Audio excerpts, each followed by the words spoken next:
अपने काम से काम रखो। आत्या छोड़िए मुझे। आत्या? माना कि आप इसकी आत्या हैं, लेकिन कुछ तो सोचिए, ऐसे क्यों लेकर जा रही हैं इसे? उम्र में छोटी नहीं है ये, लोग देख रहे हैं। देना। नहीं साई, कुछ भी नहीं है।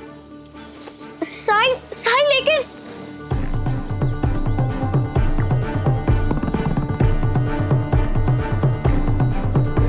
अब आएगा मजा, देखती हूँ छिलके कैसे खाता है।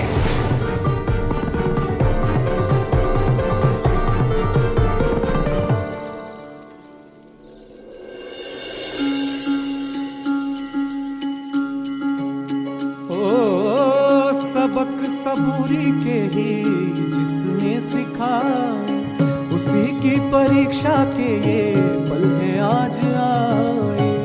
बदरा बुराई के ये जितने भी छाए, साईं मेरे अच्छाई का जल बरसाए। कष्ट जो अपार साईं हंस के उठाए, मन में साईं के क्या है कौन जान पाए। साईं ओम साईं ओम साईं साईं ओम। अरे वाह, ये तो बहुत स्वादिष्ट है।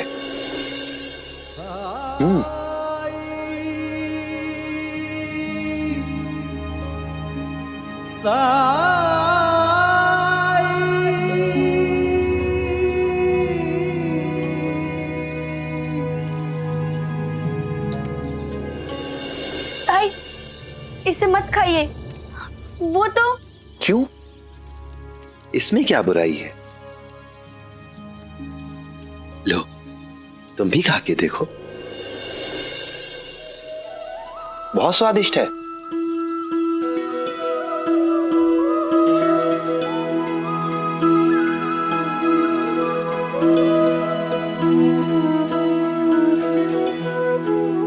खाओ।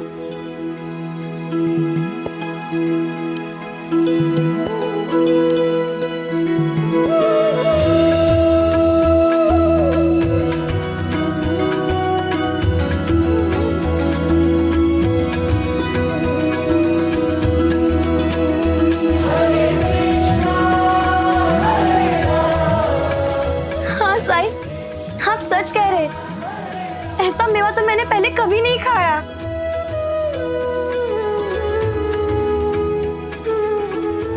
साई, मुझे भी दो ना। ले, तू भी खा, खाओ।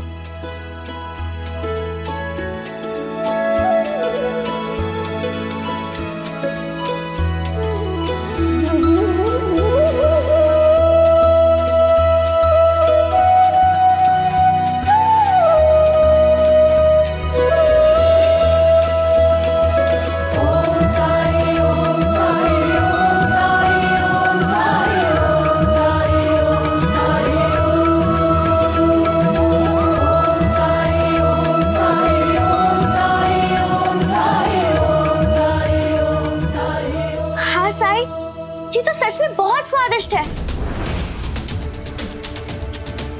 खाओ।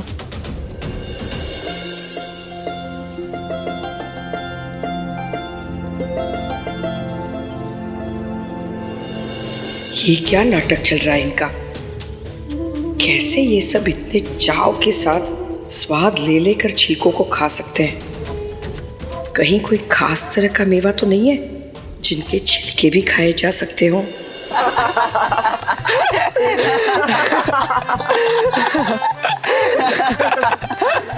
केशव, किस काम की तुम्हारी विलायत की पढ़ाई?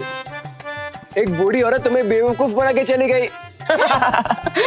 तो मुझे क्या पता था कि वो मेरा सारा मेवा ले जाएंगी और जाते जाते मुझे डांट कर भी जाएंगी। हाँ हाँ, लेकिन वो शिरडी में किसके घर आई होंगी? क्या पता। बाप रे बाप, वो अजीब ही थी। जब तक उनको मेरी मदद की जरूरत थी, वो मुझसे बहुत अच्छा बर्ताव कर रही थी। बीमार और बेबस बनी हुई थी। उम्र हो गई है ना, इससे थोड़ी कमजोरी लग रही है। जी है ना, ये लीजिए। बेटा, वैद्य जी ने मुझे कहा है कि मेवा मेरी सेहत के लिए बहुत अच्छा है। क्या है, तुरंत ताकत देता है ना। और जैसे ही हम शिरडी में आए उनके तो तेवर ही बदल गए। मुझे मेरी मंजिल तक पहुंचाया, इसका मतलब ये नहीं है कि मैं तुम्हें अपने घर ले जाऊंगी। लगते हो शरीफ, लेकिन हो तो अजनबी ना।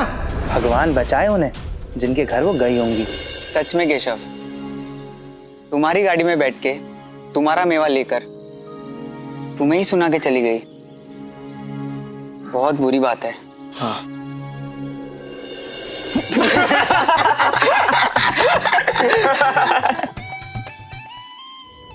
रुको, मुझे दो।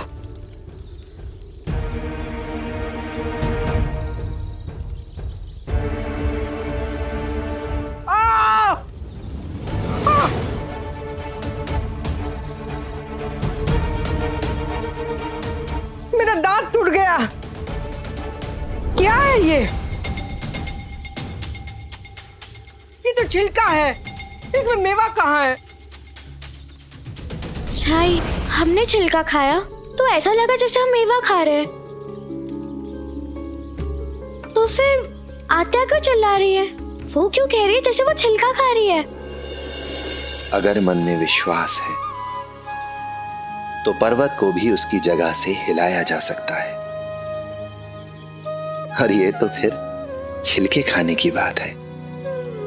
जो सबसे ज्यादा महत्व रखता है वो है हमारी मंशा, हमारे इरादे। अगर हमारी मंशा ठीक है, हमारे इरादे ठीक हैं, तो सब कुछ सही होता है। पर अगर हमारे इरादे ठीक नहीं हैं, तो सही चीज भी गलत होने लगती है। जानती हूँ, सब कुछ अच्छी तरह से जानती हूँ। ये नाटक है, नाटक तुम लोगों का। छिलका तो छिलका ही होता है, मेवा नहीं बन सकता है। लेकिन अंधे हैं अंधे ये सब के सब, इसलिए तुम्हारे कहने पर कुछ भी करने को तैयार है। लेकिन मैंने साफ साफ महसूस किया है, छिलके को मेवा समझने वाले मूर्ख ही ना किसी भिखारी को संत महात्मा समझते हैं। ऐसे देख रहे हैं ये लोग तुम्हें जैसे तुम भगवान हो, जैसे इनकी हर तकलीफ तुम ही दूर करने वाले हो। जाकी रही भावना जैसी, प्रभु मूरत देखी तिन्ह तैसी। बस बस, बहुत हो गया। इनको सुनना है तो सुने तुम्हारा प्रवचन, बाकी मेरे पास बर्बाद करने के लिए वक्त नहीं है। चल जिप्री। नहीं आत्या,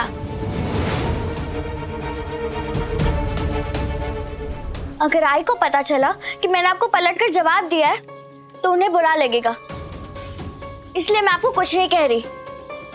लेकिन मुझे अच्छा नहीं लगता कि मेरे साई का कोई भी अपमान करे, आप भी नहीं। और हाँ, एक बात और, मैं नहीं जा रही हूँ आपके साथ, मुझे थोड़ी देर और साई के साथ रहना है।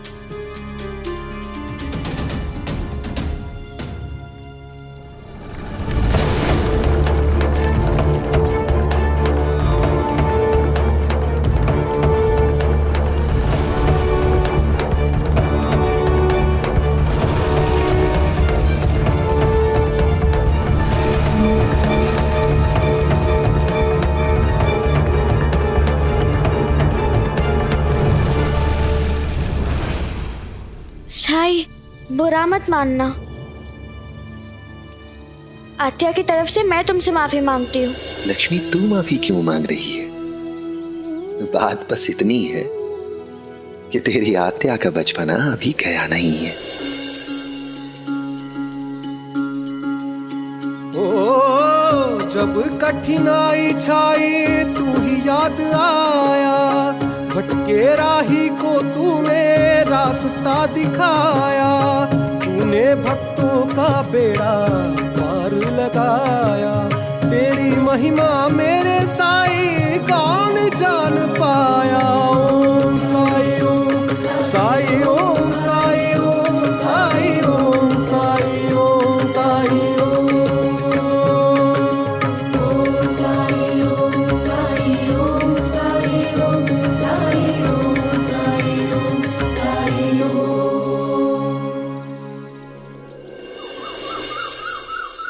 आज तक कभी मेरी इतनी बेइज्जती किसी ने नहीं की है।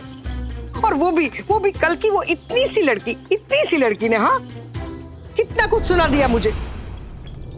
अक्का, मैं बात करूंगी उससे। सुमित्रा के कान पर तो जू भी नहीं रेंगती। ऐसे मेरा काम नहीं होगा। बिना रोए बच्चे को दूध मिला है आज तक?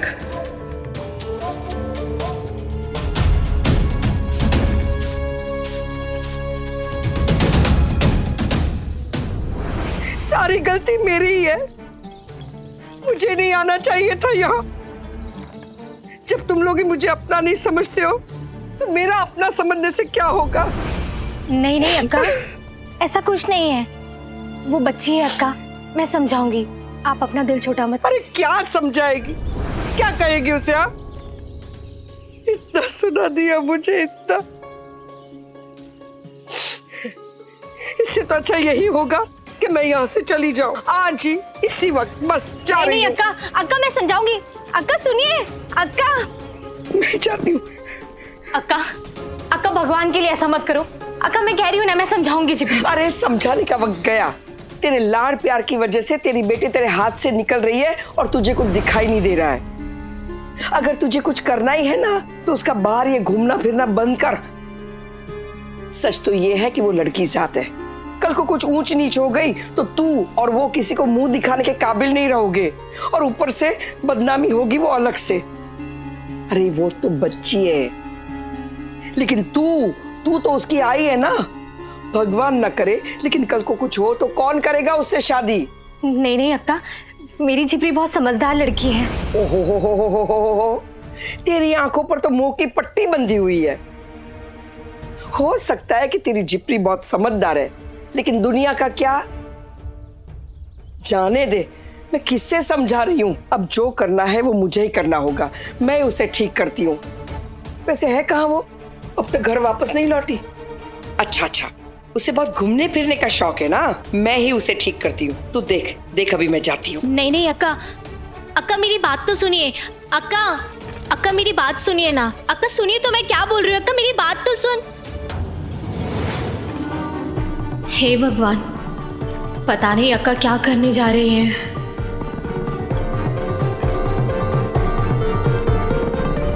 साई के बारे में वो ऐसा कैसे कह सकती है? जब से आई है तब किसी ना किसी बात पर कुछ ना कुछ बोलती रहती है वो। और साई ने भी मुझे घर जल्दी जाने को कह दिया ताकि आत्या को बुरा ना लगे, उन्हें और गुस्सा ना है। अब तू बता चंपा, आत्या को गुस्सा है तो इसमें मैं क्या करूं? मैं क्यों शांत करूं उन्हें? बड़े लोग तो बोलते ही रहते। अब मेरी आई को ही देख ले, वो क्या कम बोलती है तेरी आत्या से।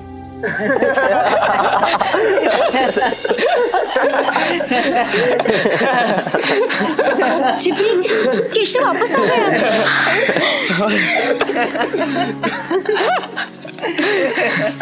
अरे केशव, तुम कब वापस आए? मुझे जैसे ही पता चला कि शिरडी की सुरक्षा का बेड़ा तुमने अपने कंधों पर ले लिया है तो मैं तुरंत वापस आ गया, क्योंकि अब रहने के लिहाज से शिरडी से ज्यादा सुरक्षित जगह तो इस पूरी दुनिया में कोई नहीं है ना। केशव, तुम्हें तो जिप्री की तारीफ करनी चाहिए। ऐसे उसका मजाक उड़ाना बहुत गलत बात है। रहने दे चंपा, क्या है ना, अब इनसे बर्दाश्त नहीं हो रहा कि हम लड़के अपनी सुरक्षा खुद कर सकती है, जबकि ये लोग अभी भी हम पर आश्रित है। क्योंकि खाना बनाना तो इनसे होगा नहीं।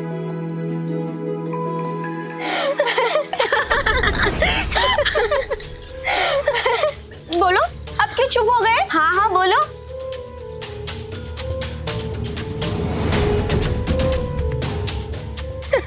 जिप्री का मजाक उड़ा रहे थे। हाँ। बोलो क्या हुआ? ए, बेशरम बेहया, क्या कर रही है? हाँ, और कौन है ये लड़के? कौन है?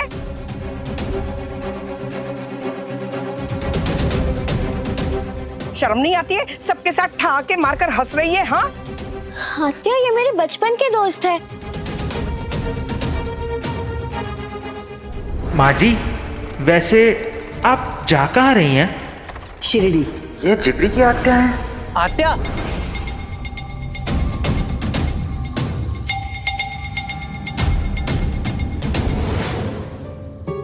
आप गुस्सा मत होइए। मुझे तो जानती है ना आप, मैं आपको गाड़ी में बिठाकर शिरडी में लेकर आया था।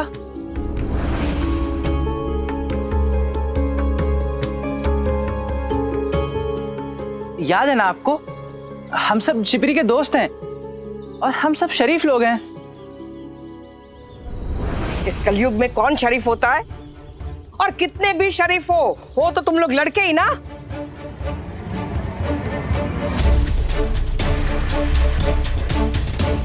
तू चल मेरे साथ, बहुत मनमानी कर रही है ना, बहुत अपनी जुबान लड़ा रही है।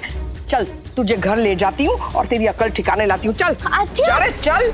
आत्या क्या कर रहे हैं आप? छोड़िए मुझे। चल चल सीधी सी।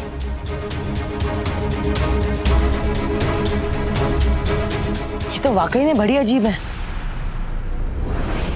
आत्या छोड़िए मुझे। क्या नहीं कर रही हैं आप? छोड़ूंगी। चल मैं तुझे घर ले जाकर तेरा दिमाग ठीक करती हूँ। चल। बिन बाप की बेटी, अगर मुझे पता होता कि पहले तो इतनी बिगड़ जाने वाली है तो मैं आकर ना तुझे ठीक कर देती। खानदान का नाम खराब करेगी। अरे चल। क्या छोड़ रुकिए।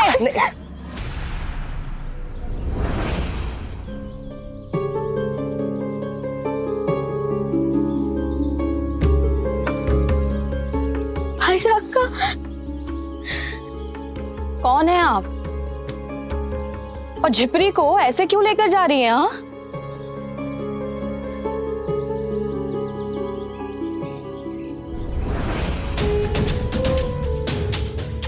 अपने काम से काम रखो।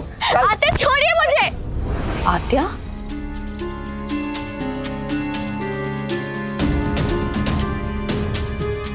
माना कि आप इसकी आत्या हैं, लेकिन कुछ तो सोचिए, ऐसे क्यों लेकर जा रही हैं इसे? उम्र में छोटी नहीं है ये, लोग देख रहे हैं।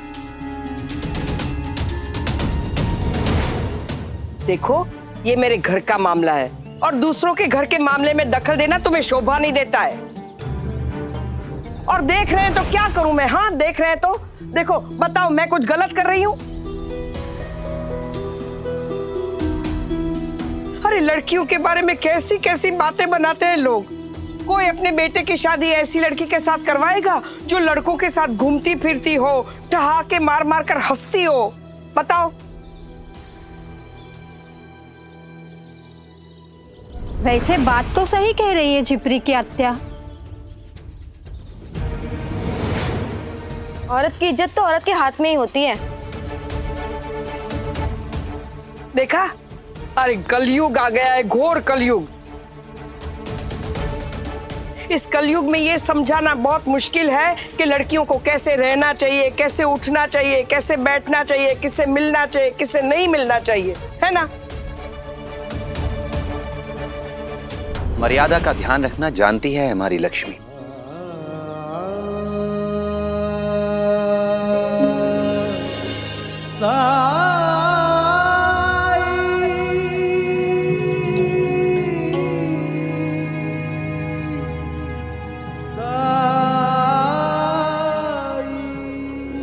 आप सबकी निगाहों के सामने ये बड़ी हुई है। आप सब इसके बर्ताव से वाकिफ हैं। गांव में कोई घर ऐसा नहीं है सुख दुख में जिसकी मदद लक्ष्मी ने ना की हो।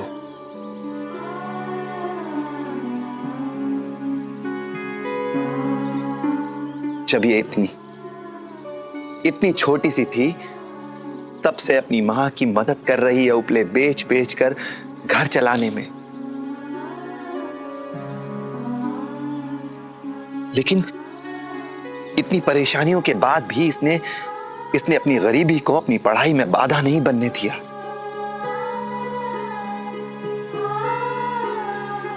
ऐसी बच्ची के लिए ऐसे शब्द कैसे बोल सकते हैं आप?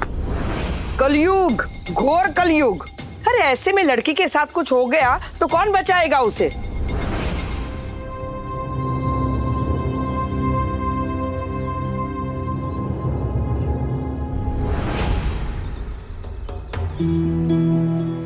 तो आप सबको ये समझने की जरूरत है कि ये बचपन के दोस्त हैं।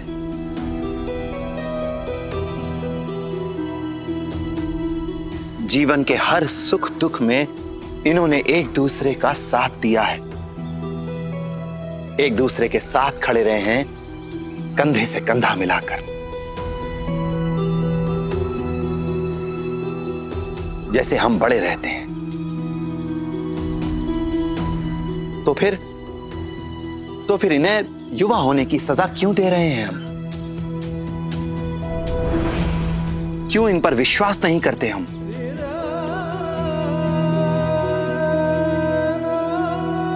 क्या आप सब नहीं जानते कि ये बच्चे कितने होनहार हैं?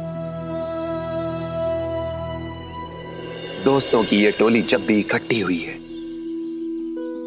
तो इन्होंने गांव की भलाई के बारे में सोचा है, गांव की भलाई के लिए काम किया है। आप कैसे भूल सकते हैं जब गांव में पानी की समस्या थी, लोगों के पास पीने के लिए पानी नहीं था, तो इन लोगों ने ही सुनिश्चित किया, लोगों को कतार में, लोगों को पंक्तिबद्ध रूप से खड़ा करके कि हर प्यासे को पानी मिल सके।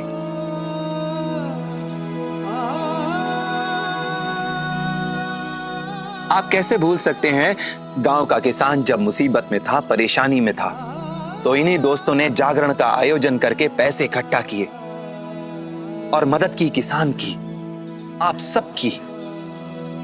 गांव में कोई शादी ब्याह हो, कोई जन्म मरण हो या कोई परेशानी, दोस्तों की इस टोली ने हमेशा लोगों की मदद की है। कैसे भूल सकते हैं आप? जब मदद लेते समय आपने इनकी दोस्ती पर कोई प्रश्न चिन्ह नहीं लगाया, कोई सवाल नहीं उठाया, तो आज इनकी दोस्ती पर प्रश्न कैसे उठा सकते हैं आप? कैसे कोई सवाल खड़ा कर सकते हैं? बताइए।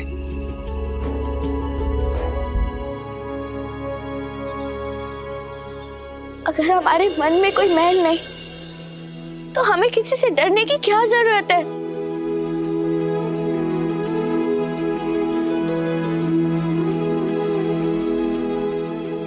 और मैं जितनी भी बड़ी क्यों ना हो जाऊं, तात्या, केशव, वाली और भीमा मेरे दोस्त है और हमेशा रहेंगे। आप लोगों को जो सोचना है वो सोचो। आप लोगों की सोच के कारण मैं अपनी दोस्ती खराब नहीं करूंगी। और आत्या, अगर मुझसे शादी कोई इसलिए नहीं करेगा क्योंकि मेरे दोस्त लड़के हैं, तो उसके ना करने से पहले मैं उसे ना कह दूंगी।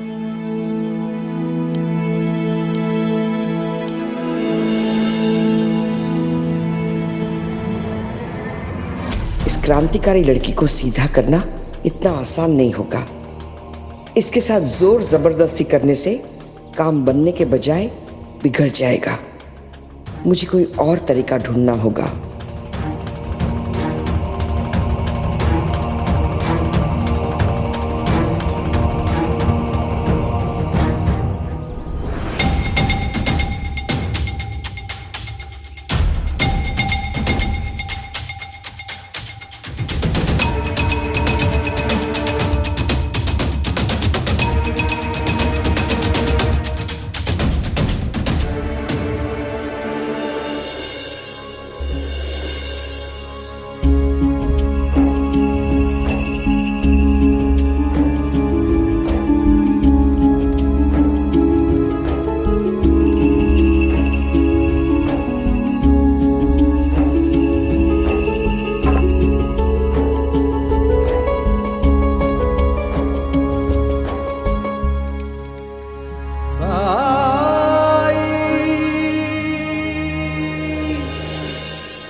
इससे अच्छा तो बचपन ही था, ना बंदिशें थी, ना समाज की चिंता। अब तो कुछ भी करने से पहले 100 बार सोचना पड़ता है। और कितनी भी कोशिश कर लूं, लोग फिर भी कारण ढूंढ ही लेते हैं बातें बनाने के लिए।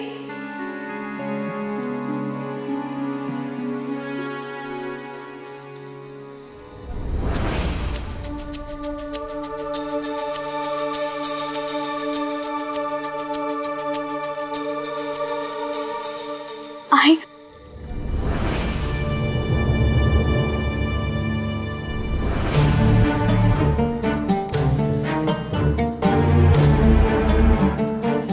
चल बेटा, हाथ धो ले और खाना खा ले। मुझे भूख नहीं है। अरे भूख कैसे नहीं है? बिल्कुल बिल्कुल मेरे भाव पर गई है। वो भी ऐसा ही था अगर किसी ने कुछ कह दिया या उसके मन का ना हुआ, वो भी तेरे जैसे ऐसे मुंह फुला कर बैठ जाता था। खाना पीना बंद। अगर अपने नहीं डांटेंगे तो क्या पराया आकर समझाएंगे? और फिर मैं तो तेरी आत्या हूं ना। देख, परिवार में तो ऐसी छोटी मोटी नोकझोंक चलती रहती है, और बड़ों की बातों का बच्चों को कभी बुरा नहीं मानना चाहिए। देख बेटा, तुझसे बड़ी हूं ना, इसलिए हक से कह रही हूं, गुस्सा थूक दे और खाना खा ले। बेकार की बातों पर भूखे मरने का शौक नहीं है मुझे। मैंने कहा ना, मुझे भूख लगेगी तो मैं खा लूंगी। जिप्री, जिद नहीं करते बेटा। तेरी आत्या घर में सबसे बड़ी है, उनकी बात मान ले। चल खाना खा ले। आई, तुम भी शुरू हो गई। मैंने कहा मुझे नहीं खाना है, तुम जाके खा लो।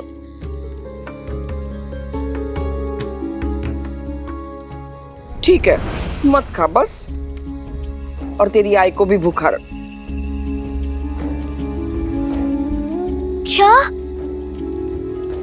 आई, तुमने कुछ भी नहीं खाया? जब बच्चा भूखा हो तो माँ के गले से निवाला कैसे उतर सकता है?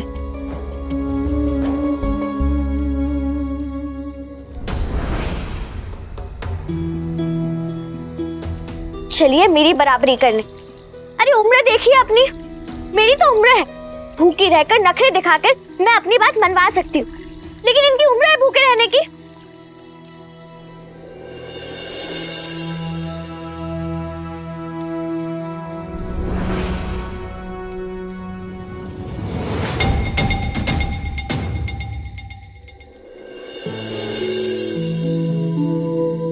आओ बैठो।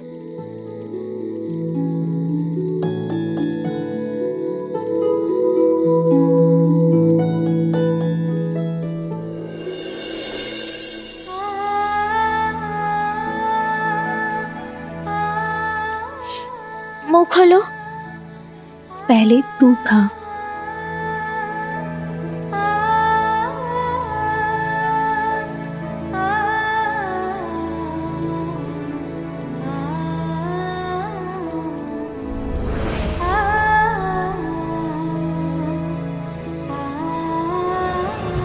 आई, तुझे पता है ना, मैं तुम्हें ऐसे तकलीफ में नहीं देख सकती। चल पगली, तकलीफ कैसी? ऐसे करोगी ना तो बीमार पड़ जाओगी।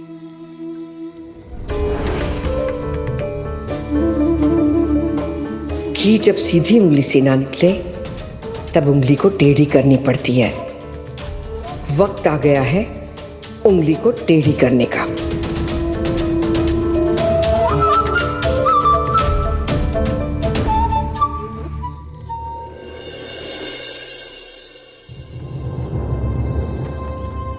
पवन भाई, मजदूरी से मिले पैसों से हमने ये फलों का ठेला तो शुरू कर दिया, लेकिन कल सारा दिन मंडी में रहे, किसी ने कुछ नहीं खरीदा।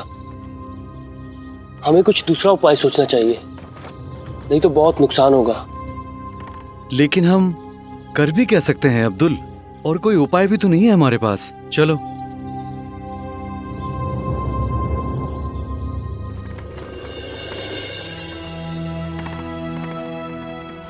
अगर हम अपना ठेला इस चौराहे पर लगाएं तो कैसा रहेगा? क्योंकि यहीं से लोग मंडी जाते हैं जिन्हें फल खरीदने होते हैं। वो हमें फल बेचते देखेंगे तो यहीं से फल खरीद लेंगे। सुझाव तो अच्छा है अब्दुल, लेकिन मुझे नहीं लगता कि मंडी जाने वाले लोगों की नजरें इधर पड़ेंगी, क्योंकि ये चौराहा है अब्दुल। यहाँ से लोग गुजरते जरूर हैं, लेकिन ना तो यहाँ कोई गाड़ी रुकती है और ना ही लोग। और मंडी से लोग खरीदारी करना इसलिए पसंद करते हैं क्योंकि उन्हें चार जगह से मोल तोल करने का फायदा मिल जाता है।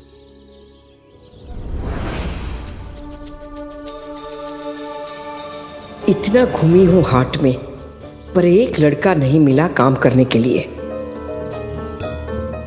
दीजिए सेठ जी, मेरा मेहनताना दीजिए।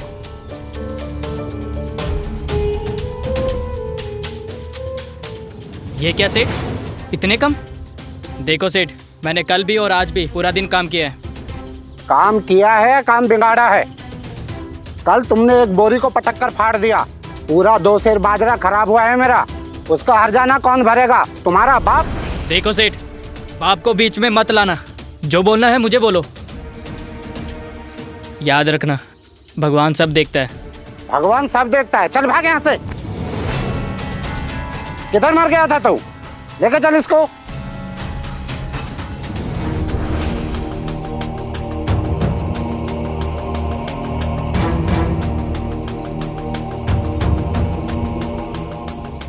ए लड़के सुन। जी कहिए। पढ़ना लिखना आता है क्या तुझे? हाँ जानता हूँ। तो मेरा एक काम करेगा? करूँगा ना। पैसे कितने मिलेंगे? अरे हाँ हाँ दूंगी, अच्छे पैसे दूंगी। पहले काम तो सुन।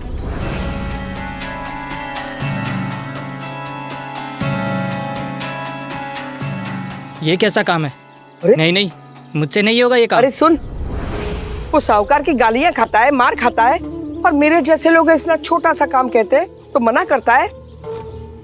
सुन, मैं ना तुझे बाली दूंगी, बाली, ऐसी महंगी वाली। सच? सच नहीं तो क्या। कलयुग, घोर कलयुग आ गया है।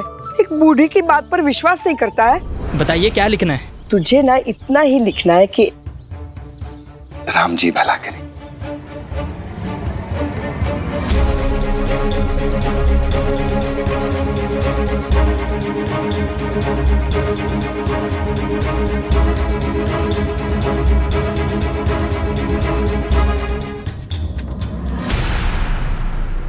चल एक काम करते हैं, यहाँ ना बहुत भीड़ है, हम कहीं और जाकर बैठते हैं। चल चल।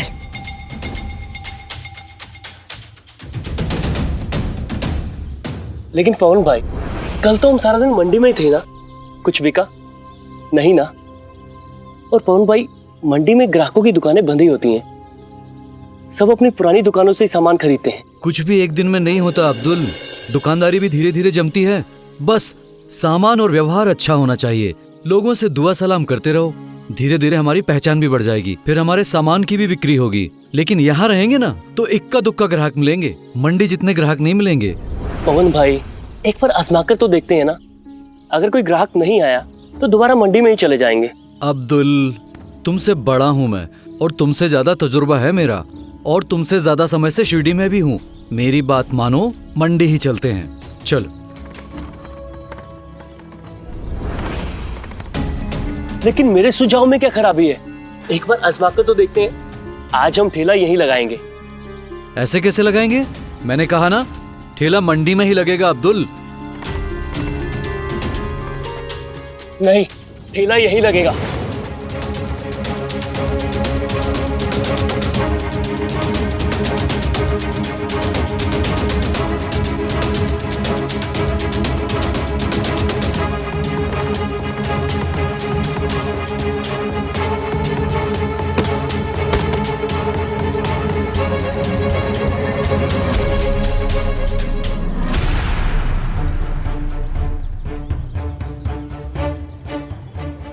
माफ करना पवन भाई।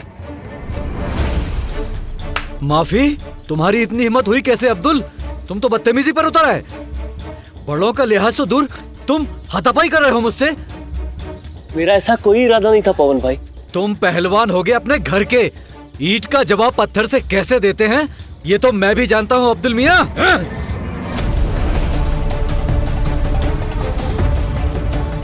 आप तो जानबूझ के धक्का दे रहे हैं। हाँ दे रहा हूँ। तो तू क्या समझता है धक्का देना सिर्फ तुझे आता है?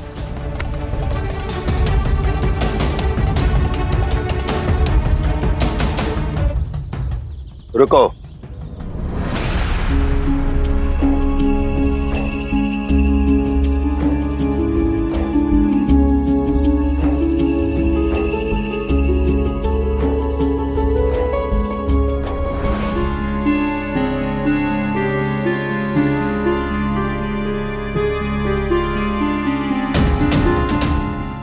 आपस में लड़ना शोभा देता है आप लोगों को। बड़े होने का ये मतलब तो नहीं कि अब जो पवन भाई कहे वही सही है। साईं, पहले इसने धक्का दिया मुझे। बड़ों की बात नहीं माननी है तो ना माने, लेकिन इज्जत तो दे कम से कम। मैंने इज्जत से ही कहा था साईं कि ठेला चौराहे पर लगा देते हैं। और मैंने बात नहीं मानी तो बहसबाजी हाथापाई पर उतर आए, ये होता है इज्जत देना? और आपने मुझे जानबूझकर धक्का दिया। धक्का तुमने मुझे पहले दिया अब्दुल, झूठ मत बोलो तुम। आप झूठ बोल रहे हैं। शांत हो जाइए आप दोनों। आप दोनों मेरे साथ आइए।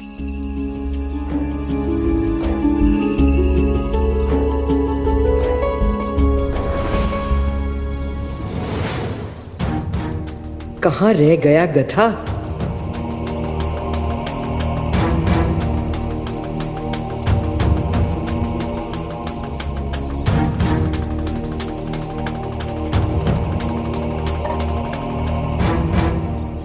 सुनिए,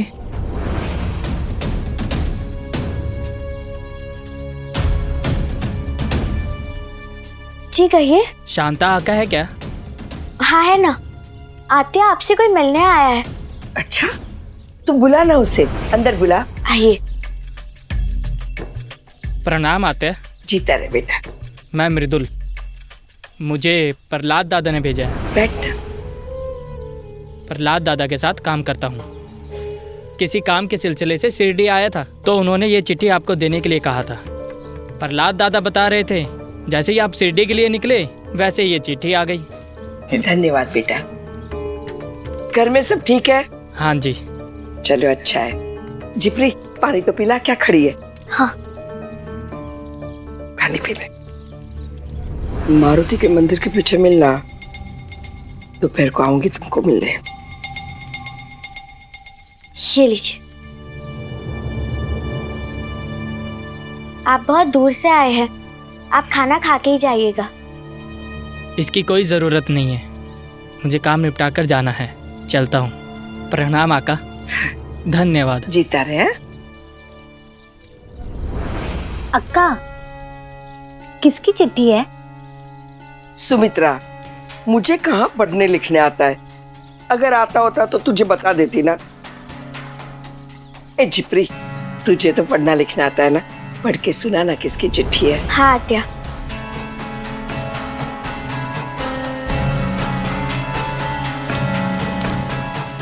जल्दी से बता ना किसकी चिट्ठी है। किसी ढूंढी ने भेजी है। अरे ढूंढी, तेरे फूफा जी का ना रिश्तेदार है वो। पढ़ना, क्या लिखता है वो। प्रिय शांता काकी, चरण स्पर्श। हम सब यहाँ ठीक से हैं और आपकी कुशलता के लिए ईश्वर से प्रार्थना करते। यह चिट्ठी लिखने का एक खास कारण है। आई के देहांत के बाद घर खाली खाली लगता है। हम सब तो काम में व्यस्त रहते हैं, लेकिन बाबा को दिन भर घर में अकेले रखना पड़ता है। एक तो वो अकेलापन महसूस करते हैं, दूसरा उनसे बात करने वाला, उनका ख्याल रखने वाला भी कोई नहीं है। मुझे शादी से कोई एतराज नहीं है। कम से कम बाबा से बात करने के लिए घर में कोई तो होगी, पर इसके लिए आपकी मदद चाहिए। अगर आपकी नज़र में कोई अच्छी घर संभालने वाली लड़की है तो जल्दी से खबर कीजिएगा। आप तो जानती है कि भगवान की दया से हमारे पास सब कुछ है। अगर कोई सुशील लड़की है तो बाबा उसके परिवार का भी ख्याल रखेंगे। बस आप कोई अच्छी लड़की ढूंढ ले तो बाबा भी झट से हाँ कह देंगे। आपकी पसंद अच्छी ही होगी ना?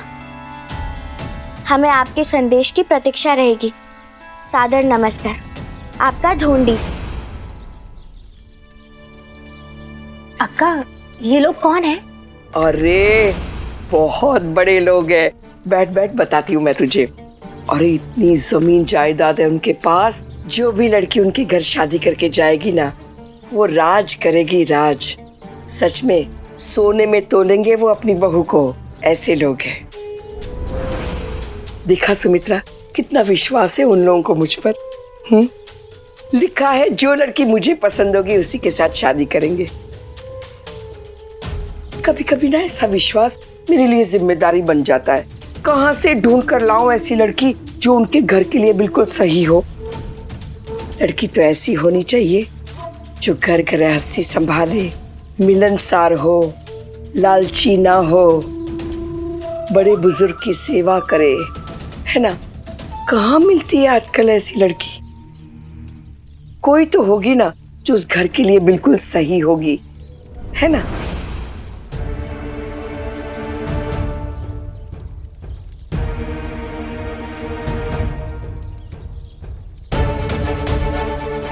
जिप्री,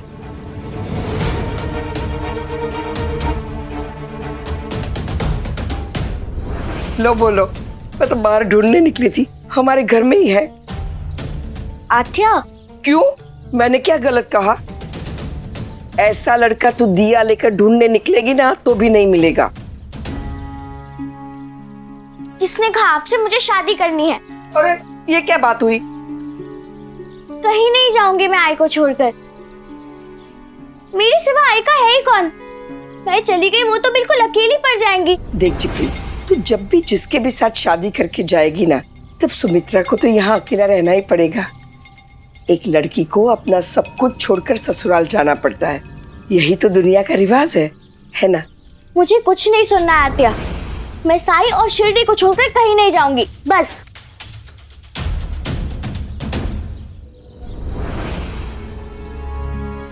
हाँ,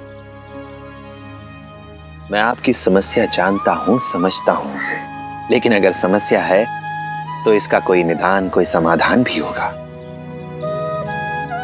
आपकी इस समस्या का समाधान एक पहेली में छुपा है,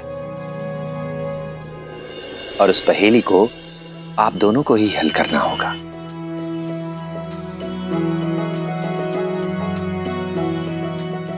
पहेली? मैं समझा नहीं साईं।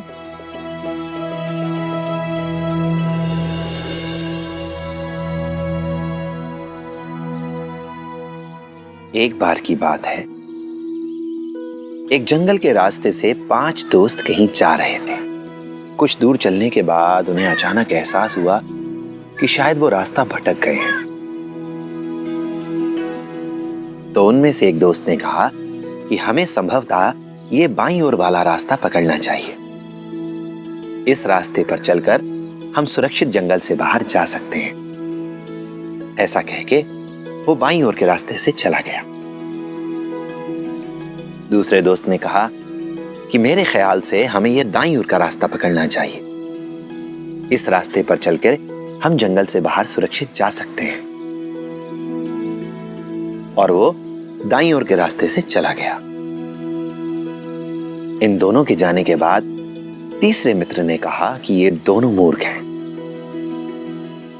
हम लोग सही रास्ते पर जा रहे थे और हमें इसी रास्ते पर आगे बढ़ते रहना चाहिए। ऐसा कह के वो सीधे जिस राह पर वो लोग आ रहे थे उसी राह पर आगे चला गया। तब चौथे मित्र ने कहा कि नहीं, मैं तो कोई जोखिम नहीं उठाना चाहता। मैं उसी रास्ते पर वापस चला जाऊंगा जिस रास्ते से हम आए थे, क्योंकि वही रास्ता सबसे ज्यादा सुरक्षित है। ऐसा कह के वो चौथा व्यक्ति जिस राह से वो 5 मित्र इस जंगल में आए थे उसी राह पर वापस चला गया। अब बचा 5वां मित्र। उसने अपने 4 मित्रों को जाते हुए देखा और उसके बाद उसने कुछ ऐसा किया जिससे उसे न केवल सबसे छोटा बल्कि सबसे सही रास्ता मिला। क्या आप लोग अनुमान लगा सकते हैं कि उसने ऐसा क्या किया होगा?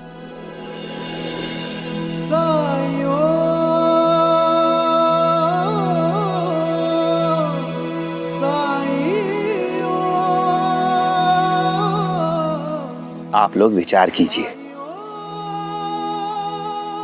मैं अभी आता हूं।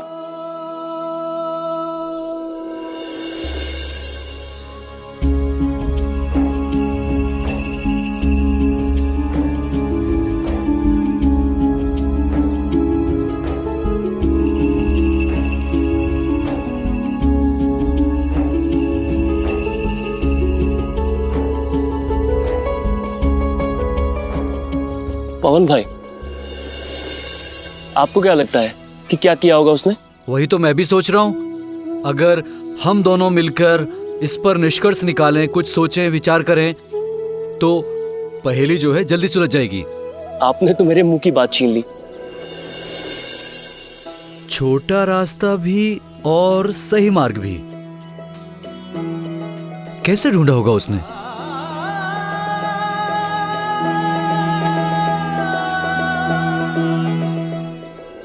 जब देखो तब साई साई साई करती रहती है।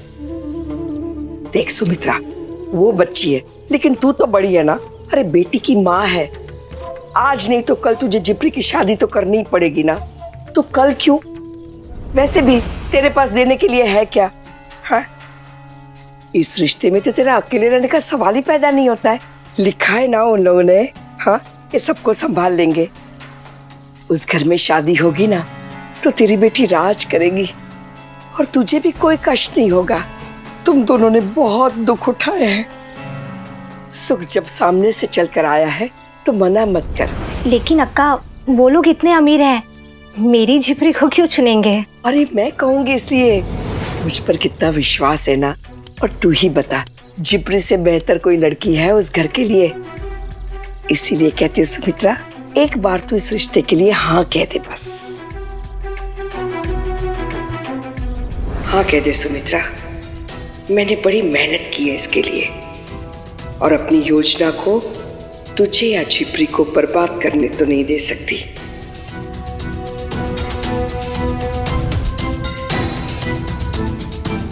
मैंने यहाँ आने से पहले योजना बना ली थी। बस तू हाँ कह और मेरा काम हो जाएगा।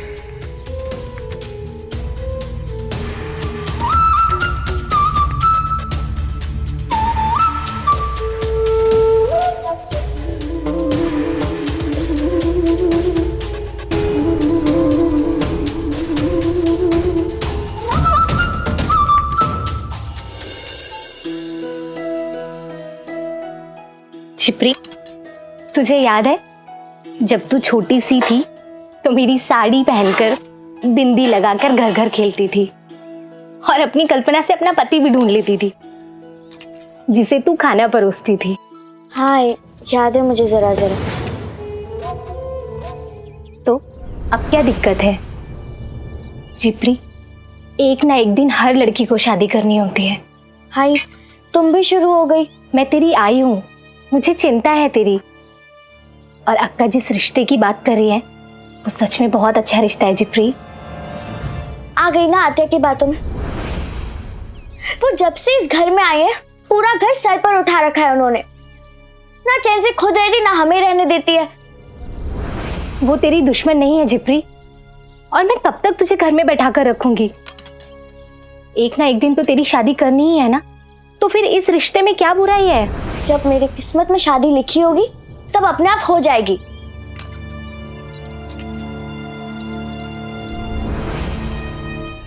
जिप्री, एक बार सोच कर तो देख। आई, अगर तुम्हें मुझे इस घर में रखने में इतनी परेशानी हो रही तो साफ साफ बोल दो ना, मैं बाहर रह लूंगी। जिप्री, अब गुस्सा होके कहाँ जा रही है? जिप्री सुन तो, मैंने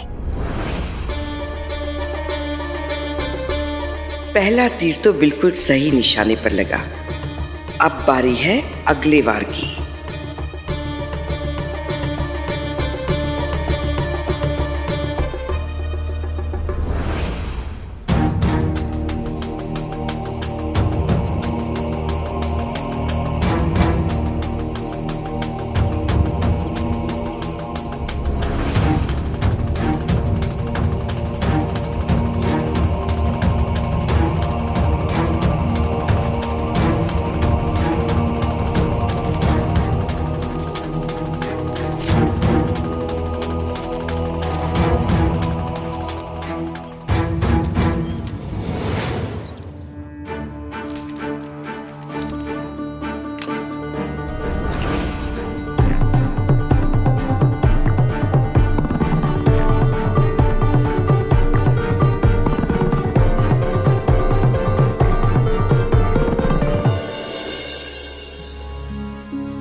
तो बताओ, पहेली हल हुई? समस्या का समाधान मिला? जी साईं। हम दोनों ने निष्कर्ष निकाल लिया है कि उस पांचवें व्यक्ति ने क्या किया होगा। तो बताओ, क्या सोचा होगा? जंगल के सबसे ऊंचे पेड़ पर चढ़कर उसने चारों तरफ देखा होगा और उसे बाहर जाने का सबसे छोटा और सही रास्ता मिल गया होगा। बहुत खूब, बिल्कुल ठीक कहा तुमने। अब ये बताओ कि इस कहानी से हमें शिक्षा क्या मिलती है?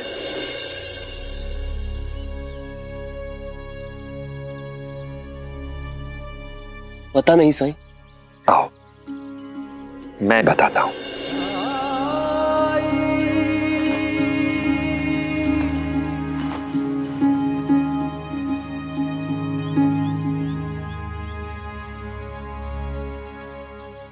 ये कहानी हमें सिखाती है कि हमें बुरी परिस्थितियों में भी, संकट की घड़ी में भी धैर्य से, सबूरी से काम लेना चाहिए। जब हम समस्याओं से ऊपर उठकर सोचते हैं, तभी हम समस्या का, परिस्थिति का सही सही आकलन कर पाते हैं। अगर आप लोग एक दूसरे को गलत ठहराने के बजाय एक दूसरे की सोच का सम्मान करते, एक दूसरे के विचारों को समझने की कोशिश करते, तो आप समझ पाते कि आप लोग एक ही हित की लड़ाई लड़ रहे हैं।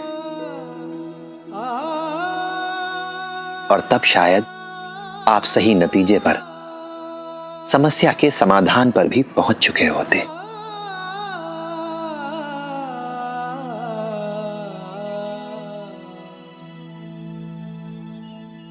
आप सही कह रहे हैं साईं।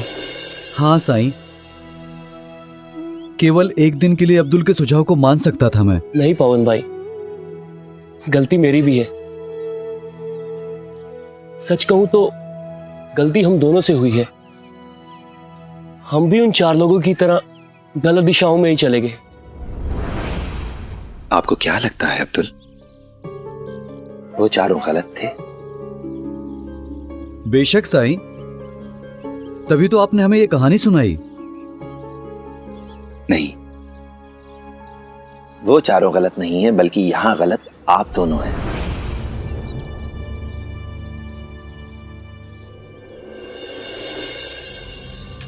ये ले चिपरी, खाना खा ले। मुझे भूख नहीं है। अरे क्या भूख नहीं है? तेरी वजह से तेरी आई ने भी नहीं खाया। चल खाना खा।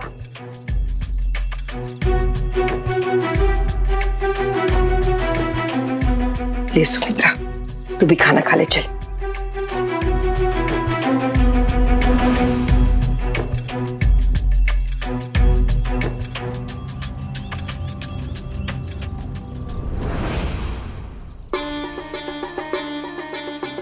अरे क्या दोनों मुंह लटका कर बैठी हो?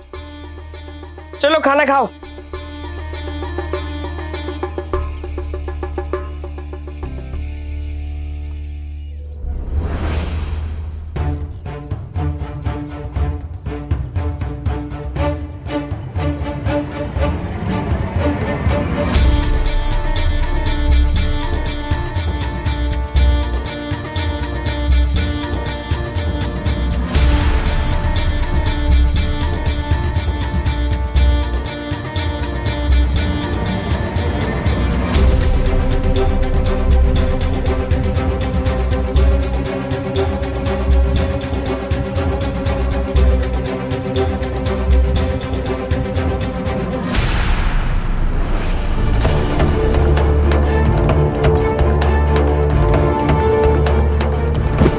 तो उन पांचों मित्रों के साथ क्या हुआ, ये मैं बताता हूं। पहला व्यक्ति जिसने बाईं ओर का रास्ता लिया था, भले ही वो अपनी मंजिल तक जल्दी ना पहुंचा हो, भले ही उसे छोटा रास्ता ना मिला हो, लेकिन बाईं ओर जाकर वो एक नए शहर में पहुंचा। एक नए शहर को जाना उसने। दूसरा आदमी जिसने दाईं ओर की राह ली थी, चलते चलते वो एक घने जंगल में पहुंच गया। रात हो गई और उसे अकेले ही रात बितानी पड़ी जंगल में। लेकिन उसने भी कुछ खोया नहीं। उसने भी तजुर्बा, एक नया अनुभव हासिल किया। जंगल में अकेले अपने बलबूते अपनी हिम्मत पर रात बिताने का तजुर्बा, अपने दम पर जीना सीखा उसने। और तीसरा व्यक्ति जो जंगल में सीधा आ गया था, चलते चलते वो कुछ ऐसे लोगों से जा मिला जो उन्हीं की तरह जंगल में खो गए थे, भटक गए थे। उसने नए लोगों के साथ कैसे जीना है, कैसे उनके साथ मिलकर काम करना है, ये अनुभव, ये तजुर्बा हासिल किया। चौथा व्यक्ति जो पीछे के आए हुए रास्ते पर ही वापस लौट गया था, उसे रास्ते में एक घर मिला। घर के लोगों ने उससे रुकने के लिए कहा और मेजबान से उसने मेहमान के प्रति दया, करुणा, प्रेम और विश्वास का पाठ सीखा। एक नया तजुर्बा, एक नया अनुभव हासिल किया उसने भी।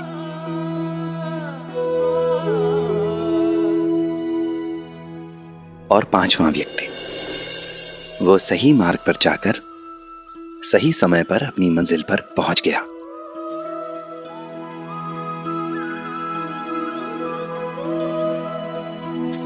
तो अब समझ में आया कि इस कहानी से हमें क्या शिक्षा मिलती है।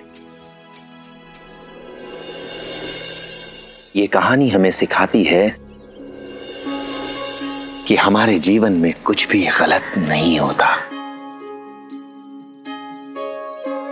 हमारे साथ अच्छा हुआ या बुरा, सही हुआ या गलत, ये मायने नहीं रखता।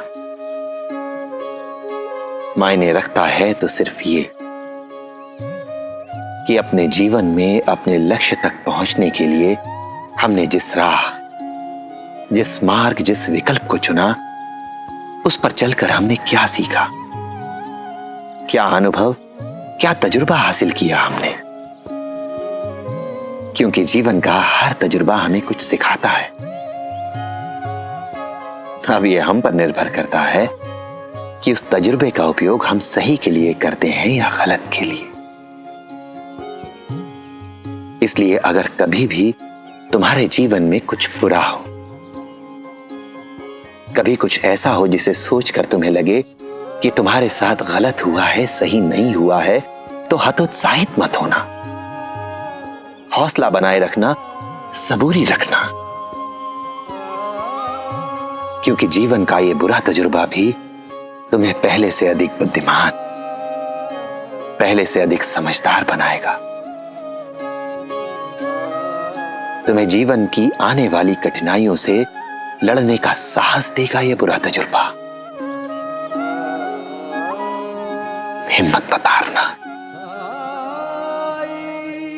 सबूरी रखना। सुमित्रा, सुमित्रा क्या हुआ तुझे? आई क्या हो गया तुम्हें? आई आंखें खोलो, उठो आई। क्या हुआ तुम्हें? सुमित्रा, आई उठो आई, क्या हुआ तुम्हें? आई आंखें खोलो आई, क्या हुआ है तुम्हें? क्या चिल्ला रही है तू? जा जल्दी से पानी लेकर आ। सुमित्रा, सुमित्रा उठो ना। ला ला, तुझे नहीं आएगा।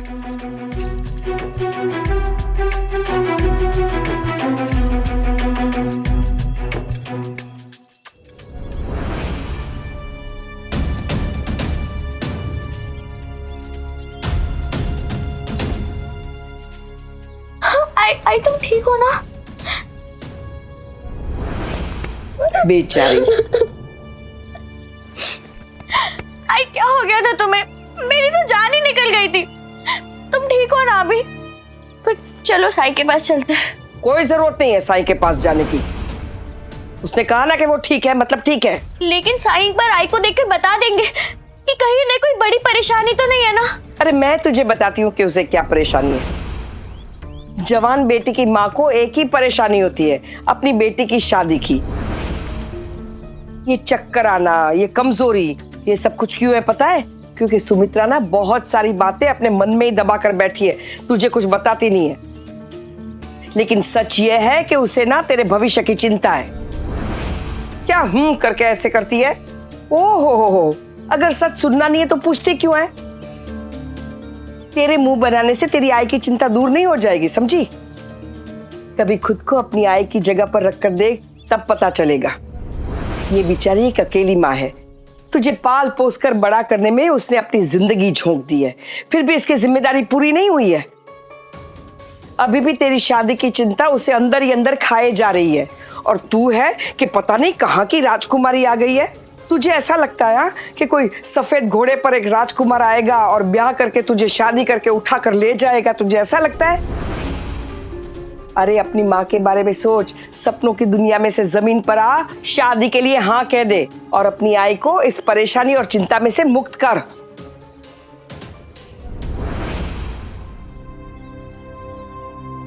शांता अक्का बिल्कुल सही बोल रही है जिप्री। और इस रिश्ते में खोट क्या है, क्या कमी है? तूने तो खुद वो खत पढ़ा था ना, वो लड़का तेरे साथ साथ मेरा भी ख्याल रखेगा। तुम मेरे लिए परेशान है ना, तो जब अब मेरी भी देखभाल हो रही है तो क्या चिंता है? हाँ बोल दे, मान जा। इतनी जल्दी क्या है आई? झिपरी, ऐसे रिश्ते बार बार नहीं आते। अगर तुझे वाकई मेरी चिंता है ना, तो इस रिश्ते के लिए हाँ कह दे।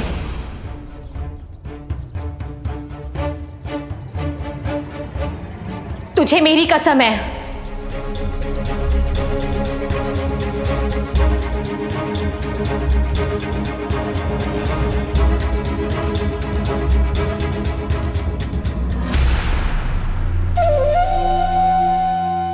अगर अगर तुम यही चाहती हो तो?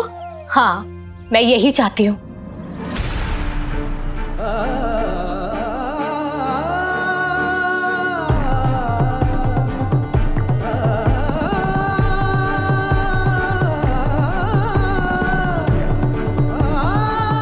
ठीक है, मैं शादी के लिए तैयार हूँ।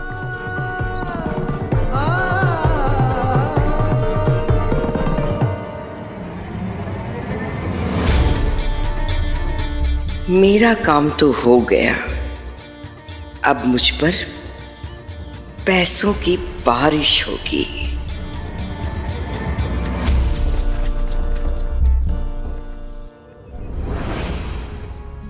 भिक्षाम दे।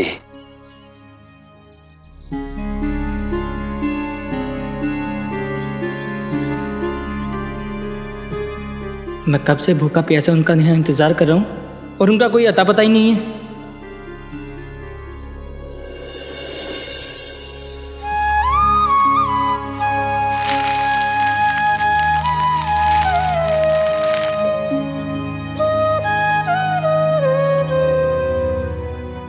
राम जी भला करें। कहीं ऐसा तो नहीं कि उनका काम हो गया तो वो अपनी बात से मुकर गई?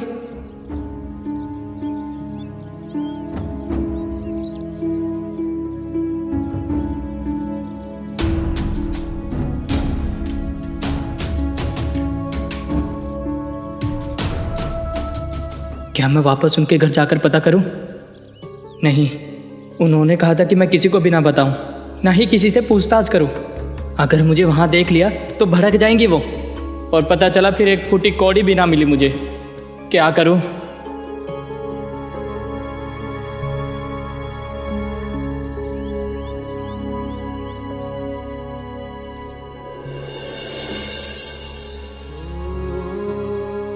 चिंता से चतुराई घटे, दुख से घटे शरीर, लोभ किए धन घटे, कह गए दास कबीर।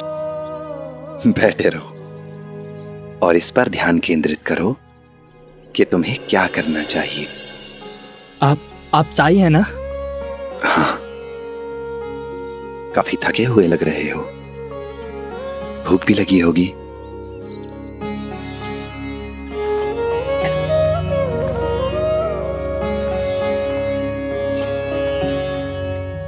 ये लो, खाओ।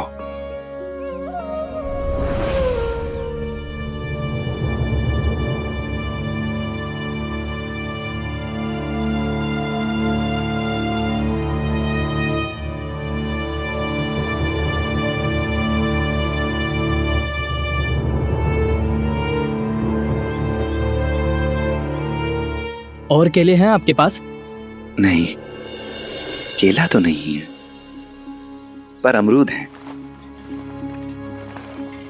ये लो।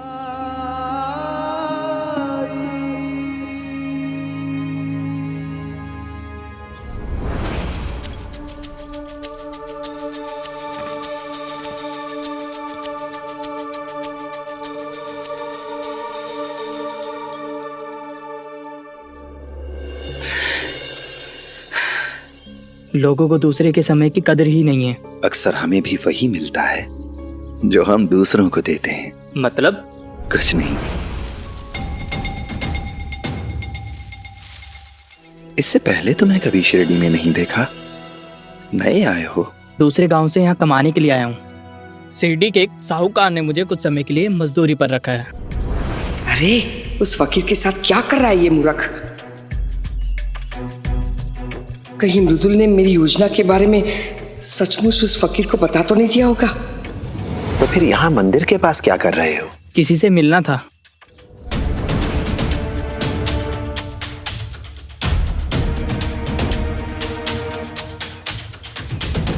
लेकिन आप इतने सवाल क्यों पूछ रहे हैं मुझसे?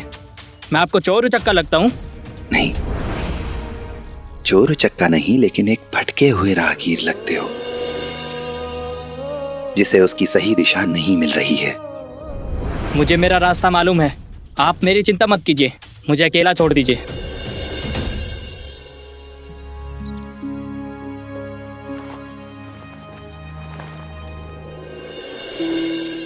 अगर कभी मेरी जरूरत लगे तो मुझे याद करना। राम जी भला करें।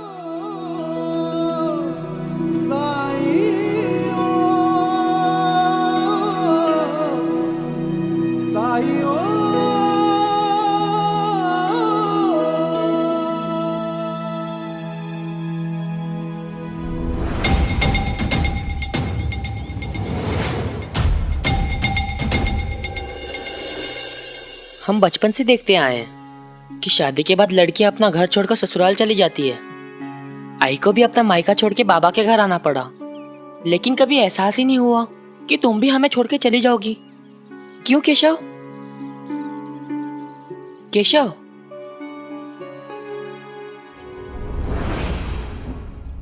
जिप्री, क्या तुम सच में इस रिश्ते से खुश हो? सच कहूं तो मैं शिरडी छोड़कर नहीं जाना चाहती।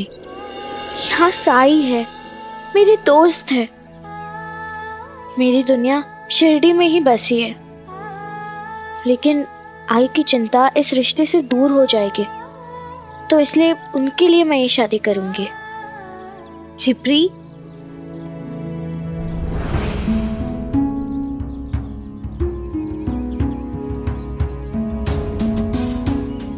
जिप्री, मैं द्वारका माई जा रही हूँ साई को तेरे रिश्ते के बारे में बताने।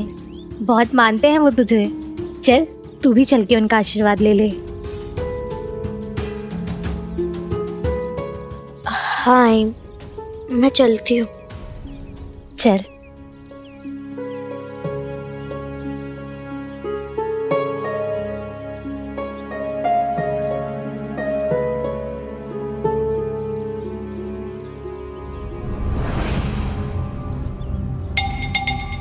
केशव, तुम क्या सोच रहे हो?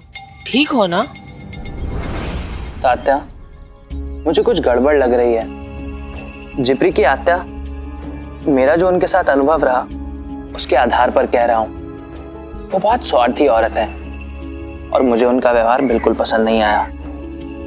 और मैं यही सोच रहा था कि जब वो खुद ऐसी हैं तो फिर उनका लाया हुआ रिश्ता भगवान जाने कैसा होगा। क्या कर रहा था? हाँ, क्यों उस फकीर से बात कर रहा था? पता है कितना चतुर है वो साईं। उसे जरा भी भनक लग गई ना मेरी योजना के बारे में तो मेरे सारे किए कराए पर पानी फेर देगा वो। हाँ, काफी पूछताछ कर रहे थे। हाँ? लेकिन मैंने उन्हें कुछ मालूम नहीं होने दिया। अच्छा किया। अब ना तुझे और एक खत लिखना है। उसमें लिखना है कि काम हो गया है, शादी की तैयारियां शुरू करो। वो खत लेकर तू पुतम्बा गांव जाना।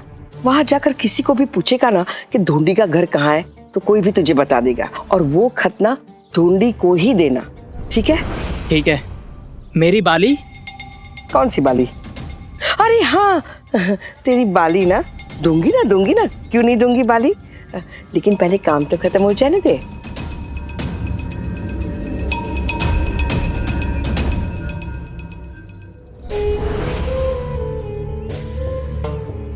बाली बाली बाली बाली देगी मेरी जूती। अब तो देने के नहीं, धन लेने की बारी आई है। हाय बस। साईं, 1 हफ्ते बाद मेरी बेटी प्रज्ञा की शादी है। मैं चाहती हूँ आप इसकी शादी में जरूर आए और उसे आशीर्वाद दें। साईं,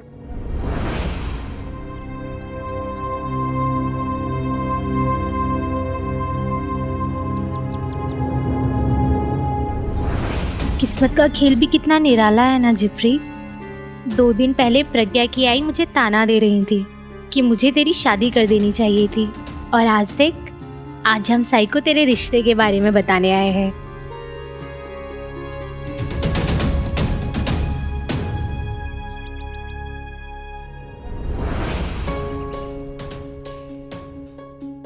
अपने होने वाले दामाद के बारे में सब ठीक तरीके से पता किया है ना, कि वो कैसा है, उसका स्वभाव कैसा है, चाल चलन, उसका काम धाम, सब ठीक देखा है ना?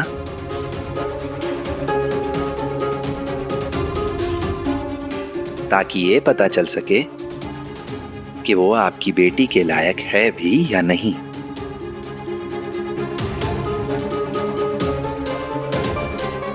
मिली है ना आप उससे?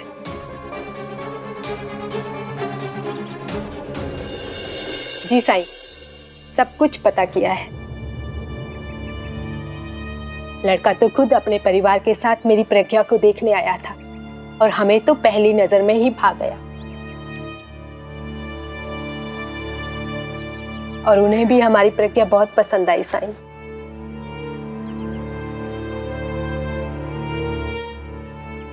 लेकिन साईं, हाँ बोलने से पहले हमने कुछ समय मांगा, और उसी बीच इसके पापा लड़के के गांव का एक चक्कर लगा आए,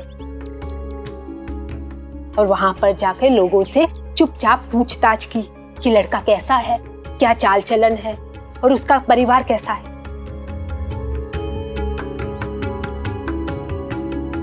पूरी तसल्ली की है साईं, तभी जाकर हाँ कहा है।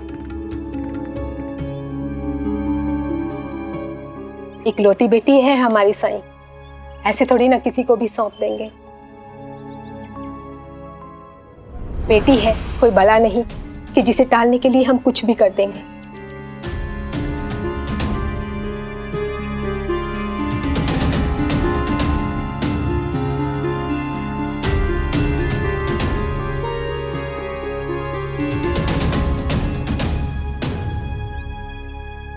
चल जिप्री।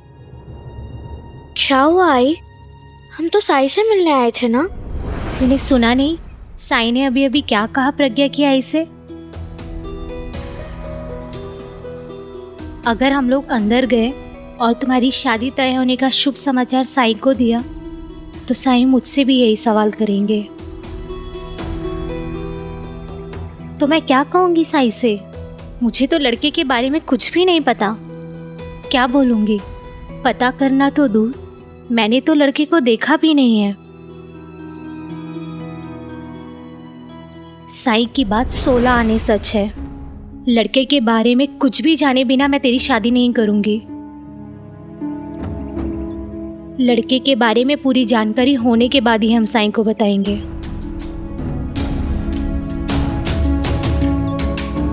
चल जिप्री, अभी घर चलते हैं। चल।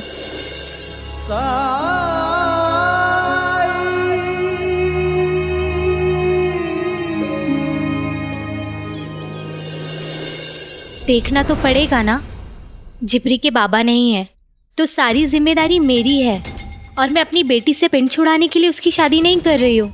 मैं लड़के को देखे परखे बिना इसकी शादी कैसे कर सकती हूँ? बस बना दिया ना मुझे पराया। नहीं है ना मुझ पर विश्वास? अरे मैं कह रही हूँ ना, मैंने देखा है। इससे अच्छा रिश्ता जिप्री के लिए नहीं मिलेगा, मतलब नहीं मिलेगा। तूने भी तो सुना था ना कि खत में क्या लिखा था, ऐसे प्रस्ताव बार बार नहीं आते हैं। अरे लड़का भी अच्छा है, पैसे वाले भी हैं, खानदान भी अच्छा है, संस्कारी भी है, तेरा भी ख्याल रखेंगे, और क्या चाहिए तुझे? हाँ शांता अक्का, आप मेरी चिंता समझने की कोशिश कीजिए ना। अब किस बात की चिंता? चिंता तो होगी ना।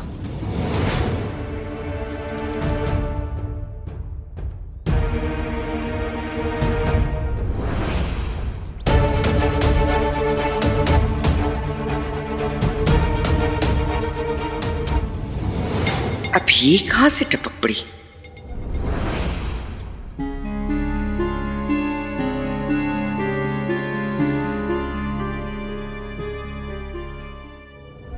सुमित्रा माँ है झिपरी की, और ऐसे कौन से माँ बाप होते हैं हाँ, जो लड़के को देखे बिना ही अपनी लड़की का रिश्ता कर देते हैं। आज मैं इसकी मनमानी चलने नहीं दूंगी।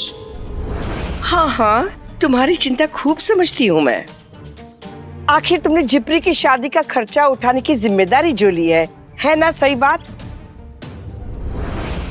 तो सुमित्रा के कान भरने के पीछे तुम्हारी कहीं ये मंशा तो नहीं है कि ये रिश्ता टूट जाए और तुम्हारा खर्चा बच जाए?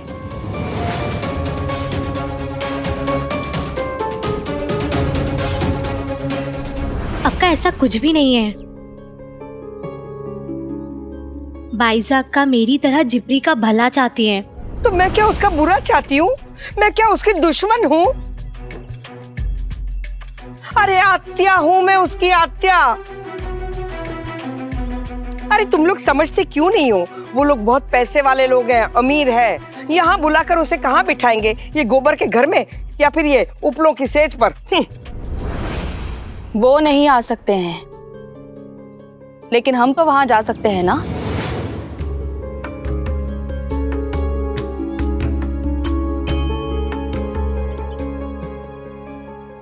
झिपरी को बेटी माना है मैंने, इसकी शादी हम करेंगे।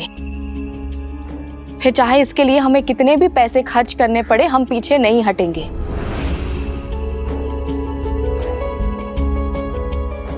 तात्या के बाबा भी जाएंगे हमारे साथ, वो मिलेंगे लड़के से, और इसी बहाने हम लड़के के परिवार से मिलेंगे, उसका घर भी देख पाएंगे। और अगर हमें वहां सब कुछ उतना ही अच्छा लगा जितना आप कह रही हैं, तो हम रिश्ता वहीं पक्का कर लेंगे। हे भगवान, अब क्या करूं? अगर ये लोग वहां गए तो सच सामने आ जाएगा और मेरे पैसे गए। आप उनके घर का पता दीजिए, हम लोग कल ही वहां जाएंगे। नहीं,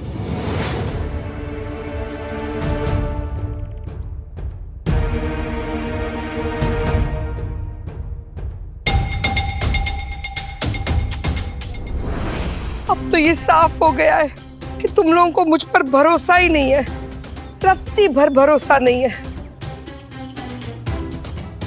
लेकिन गलती सारी मेरी है कि मैंने झिपरी की भलाई के बारे में सोचा, उसका हित करना चाहा। लेकिन एक बात का मुझे पता चल गया है कि भलाई करने का तो जमाना ही नहीं रहा। नहीं नहीं अक्का, ऐसा कुछ नहीं है। हम तो बस क्या, तुम क्या चाहती हो मैं अच्छी तरह से जानती हूँ। ऐसी मेरी उम्र नहीं हुई है। तुम लोगों की जिद है तो मैं लड़के को यहाँ बुला लेती हूँ, ताकि तुम जिप्री की असली माँ लड़के की जांच पड़ताल कर लो। बस खुश।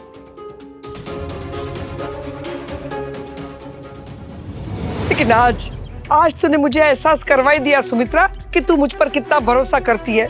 अब भी तू पुरानी बातों को भूली नहीं है। हाँ,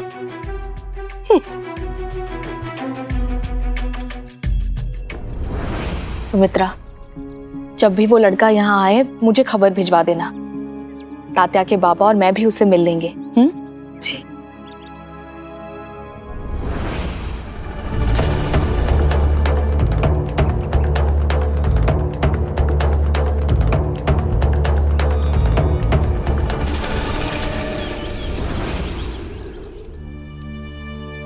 साईं, आपको तो पता ही होगा, जिप्री की आत्या उसके लिए एक रिश्ता लेकर आई हैं और जिप्री ने शादी के लिए हाँ भी कर दी है, पर हमें बहुत चिंता हो रही है। अच्छा, लक्ष्मी ने शादी के लिए हाँ कर दी और मुझे बताया भी नहीं? लेकिन उसकी आयु से लेकर आई थी आपके पास, आपको बताने के लिए। आई होगी, पर मुझसे तो नहीं मिली। खैर, आने दो लक्ष्मी को, लेता हूं उसकी खबर। साईं, मुझे जिपरी की चिंता है, क्योंकि उसकी आत्या से मिला हूं मैं। वो भरोसे के लायक नहीं है, इसलिए मुझे शक हो रहा है उनके लायक रिश्ते पर। और वो एक अच्छी औरत तो बिल्कुल नहीं है साईं। कोई भी इंसान अच्छा या बुरा नहीं होता है। वो जिस परिवेश में रहता है, उसे जीवन में जो अनुभव मिलते हैं, उसी के अनुसार ढल जाता है इंसान। अर्थात परिस्थितियां ही व्यक्ति के व्यक्तित्व का निर्माण करती हैं। जैसे जिसके कर्म होंगे, वो वैसा ही बन जाएगा। साईं, हमेशा की तरह हमें आपकी बात एक बार में समझ नहीं आई। बैठो।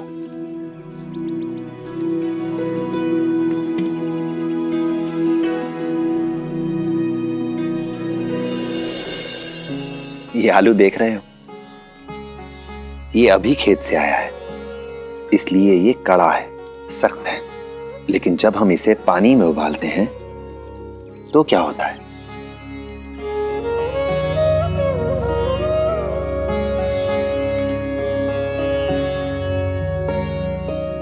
ये देखो, मुलायम हो जाता है ये। अब कौन सा आलू कितनी देर में मुलायम होगा, ये आलू के आकार और पानी के तापमान पर निर्भर करता है। कुछ ऐसा ही हम इंसानों के साथ भी होता है। जब हमारा जन्म होता है तो हम सब लगभग एक जैसे ही होते हैं, कोई खास फर्क नहीं होता हम में। लेकिन जिस माहौल, जिस परिवेश में हमारी परवरिश होती है, जो शिक्षा, जो संस्कार हमें मिलते हैं, उसी के अनुसार हमारा व्यक्तित्व बनता जाता है। और ऐसा किसी एक के साथ नहीं, हम सभी के साथ ऐसा ही होता है। पर इसका मतलब ये तो नहीं कि कोई इंसान बुरा है। याद करो केशव, तुम्हारे साथ भी तो कुछ ऐसा ही हुआ था। जब तुम विदेश से पढ़ के आए थे तो अपने हालात से मजबूर थे तुम। पर जब कोई दिशा दिखाने वाला, मार्गदर्शन करने वाला मिला, तो तुम्हारी भी परिस्थिति में सुधार आया। अब रही बात लक्ष्मी की शादी की, तो उसने भी यह फैसला हालात के मुताबिक ही किया होगा।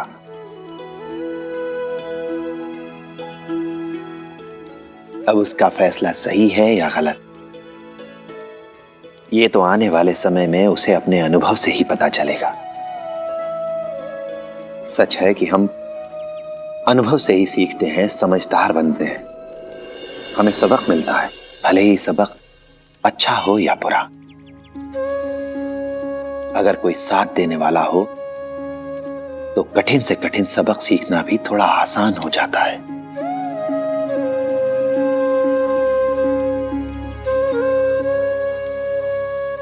याद करो तात्या, अगर लक्ष्मी तुम्हें नहीं बचाती तो सांप ने तुम्हें डस लिया होता। अब तुम्हारी बारी है। आप ऐसा क्यों कह रहे हैं साईं? क्या होने वाला जिपरी के साथ? वादा करो मुझसे कि तुम लोग हर परिस्थिति में उसका साथ दोगे। भले ही मैं वहां रहूं या ना रहूं, लेकिन तुम लोग उसका साथ नहीं छोड़ोगे। हाँ साईं, हम वादा करते हैं।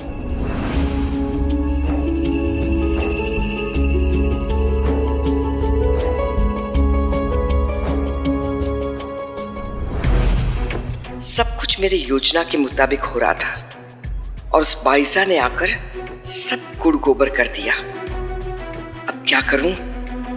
सुमित्रा को बोल तो दिया है कि लड़का आ जाएगा, लेकिन कैसे? अरे मोहन, कैसे हो? अच्छा हूँ। और ये तुम दोनों बाप बेटे एक जैसे कपड़े पहनकर कहाँ जा रहे हो? दुकान जा रहा था, और ये जिद करने लगा कि साथ चलूंगा, और ऊपर से कपड़े भी मेरे जैसे पहनेगा, और इसकी माँ ने पहना भी दिए। बिल्कुल अपने बाबा जैसा दिख रहा है, पर दुकान जाकर अपने बाबा की तरह ग्राहकों से लड़ाई मत करना। क्या क्या यार चंदू, कम से कम बेटे के सामने तो मेरी इज्जत कर। चल चलो। हाँ?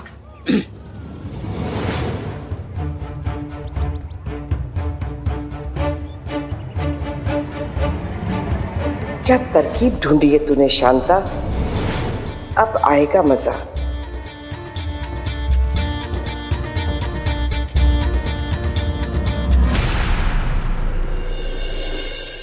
आजी ने कहा कि आप लोग यहाँ पर हैं, इसीलिए यहाँ पर आया हूँ। अभी अभी मंडी से आया हूँ, आज सारा अनाज बिक गया, एक भी बोरी वापस नहीं लाया हूँ। ये लीजिए पैसे। इसे जाकर अपनी आजी को दे देना, हमें कुछ और समय लगेगा। चिपरी की शादी के लिए लड़का देखने आया है, उससे ही बातचीत कर रहे हैं हम लोग। अब तुम घर जाओ, हम आते हैं।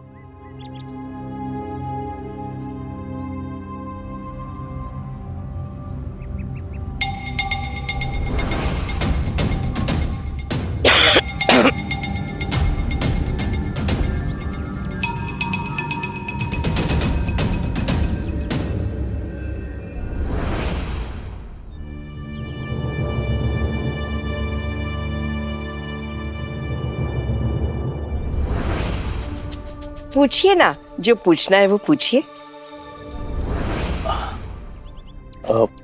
आपका नाम? जी ढोंडी। कहाँ तक पढ़े हो? चौथी तक पढ़ा हूँ। गांव के पाठशाला में 5वीं नहीं थी, इसलिए आगे पढ़ नहीं सका। अब पिताजी के साथ उनके कामों में उनका हाथ बटाता हूँ। कारोबार क्या है आपका? जी हम लोग किसान हैं। गांव में हमारी खेती है और कुछ घर हैं जो हमने किराए पर दे रखे हैं। फिर तो तुम अपने पिताजी से बहुत करीब होगे, बहुत लगाव होगा तुम्हें उनसे, है ना? पिताजी के करीब तो हूँ, लेकिन माँ से लगाव अधिक था मेरा। पिछले साल ही वो हम सबको छोड़कर इस दुनिया से चली गई। उनके जाने के बाद उस दिन से आज तक ऐसा एक भी दिन नहीं गुजरा जब मुझे उनकी याद नहीं आई। माफ करना, हम नहीं जानते थे इसके बारे में। बहुत दुख हुआ हमें सुनकर।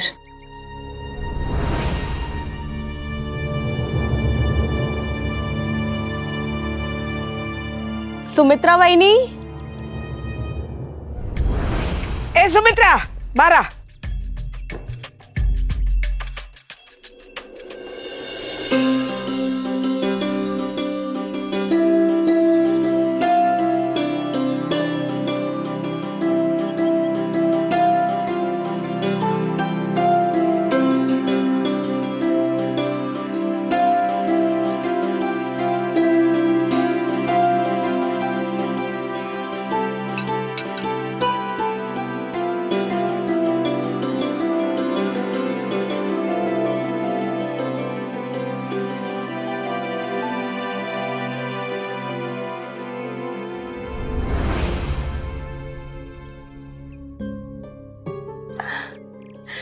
अरे जब लड़की देखने आए हो तो एक बार उसे देख तो लो।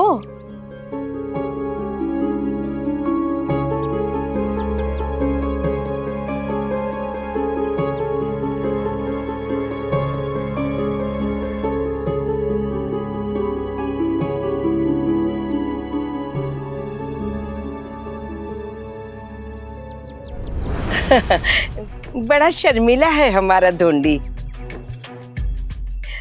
और नेक भी।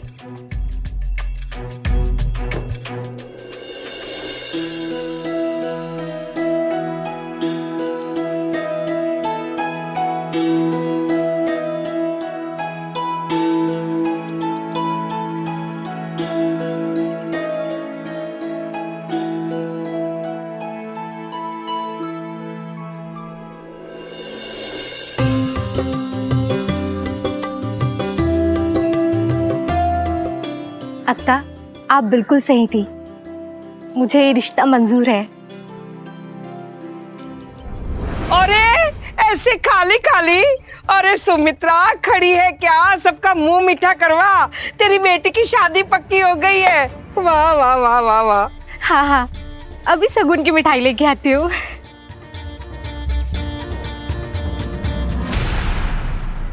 शगुन से याद आया, पिताजी ने भी शगुन भिजवाया है। अच्छा, कहाँ है? ले आओ। अरे लाओ लाओ, जल्दी लाओ। कितनी देर लगा रहे, जल्दी लाओ। रखो रखो रखो सब।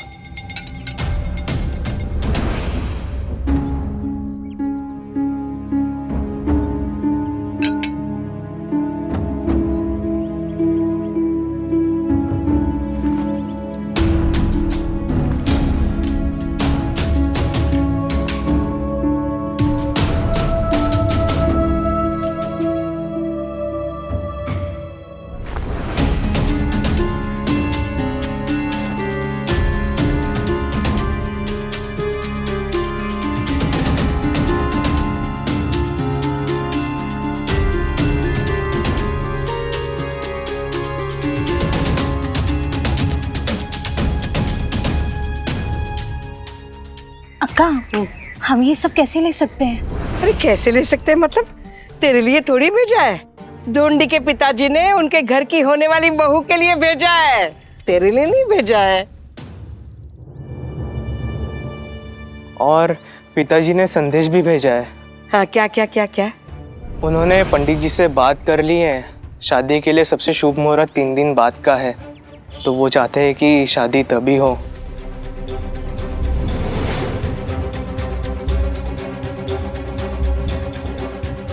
वाह, 3 दिन बाद? पर इतनी जल्दी शादी की तैयारियां कैसे होंगी? वो भी लड़की की शादी की।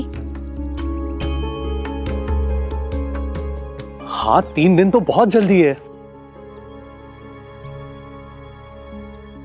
अरे अब ये क्या नया बखेड़ा है? तुम लोग तो लड़के वालों से भी ज्यादा नखरे दिखा रहे हो।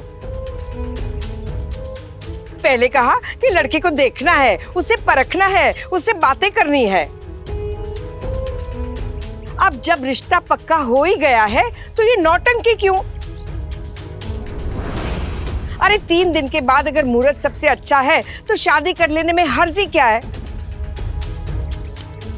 अक्का, लेकिन इतनी जल्दी शादी की तैयारियां? अरे तुझे कहाँ तैयारी करनी है? आधी से ज्यादा तैयारियां तो ढूंढी के पिताजी ने करके भेज दी है। ये देख, जेवर है, कपड़े हैं, फल है, मिठाई है, सबको तो भेज दिया है। और क्या चाहिए तुझे? हाँ, अरे ऐसा रिश्ता तो नसीब वालों को ही मिलता है।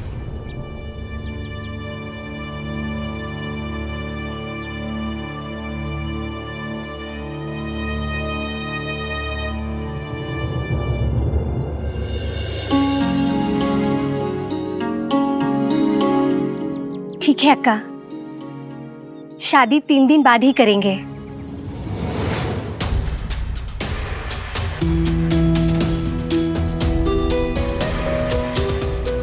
3 दिन में शादी? क्या मैं सच में शिरडी में बस 3 दिनों की मेहमान हूँ? मतलब 3 दिन के बाद मैं फिर कभी नहीं देख पाऊंगी अपने साईं को। अरे तू खड़ी क्या है? मुंह मीठा करवा इसका। ले ले बेटा, खा, खाई। हाँ,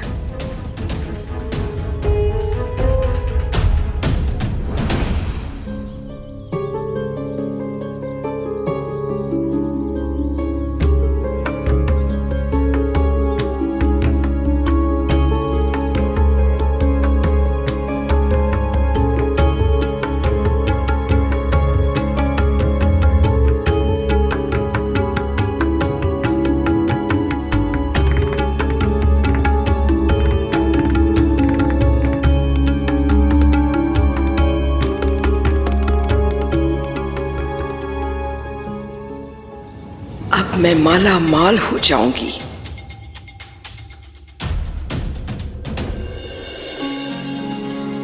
अच्छा, अब आज्ञा दीजिए। मुझे घर चलना चाहिए। पिताजी को सूचित करना है कि वो भी शादी की तैयारियां जल्द से जल्द शुरू कर दें।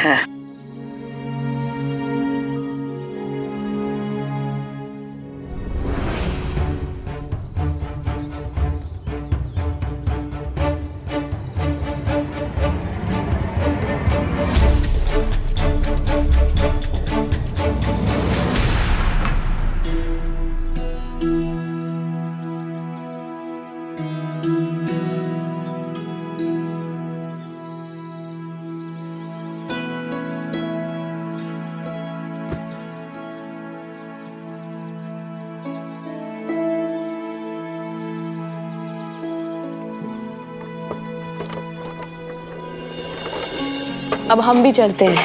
झिपरी की शादी की तैयारियां जो करनी है, अपनी बेटी की शादी में हम कोई कसर नहीं छोड़ेंगे। चलिए, मैं आपको बस्ती तक छोड़ देती हूँ। इस बहाने आपसे थोड़ी और बातचीत हो जाएगी।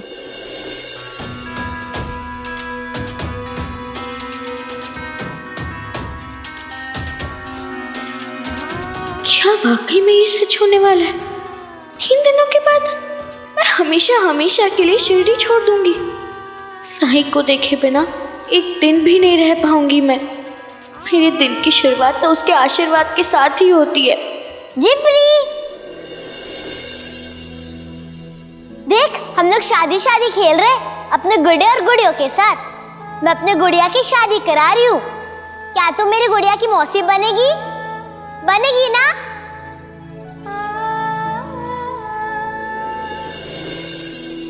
तुम लोग खेलो, मुझे उपले बेचने जाना है और उसके बाद पाठशाला भी जाना है। मुझे शादी वादी का खेल बिल्कुल नहीं पसंद। कैसी लड़की है तू, शादी का खेल नहीं पसंद? मैं कैसी भी रहूं, इससे तुम्हें क्या मतलब? जरूरी नहीं कि हर किसी को एक ही जैसी चीज पसंद हो। महत्वपूर्ण ये है कि जो भी करो दिल से करो। वो करो जिसे करके तुम्हें खुशी मिले, संतुष्टि मिले।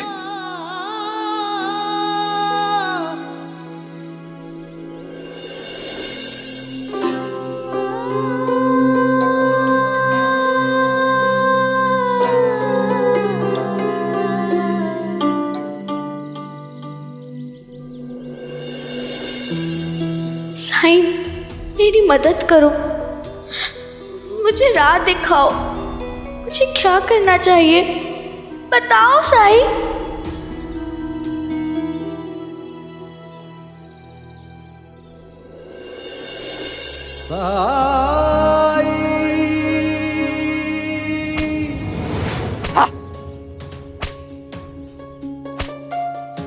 अरे चलो, आज मुझे जल्दी पहुंचना है।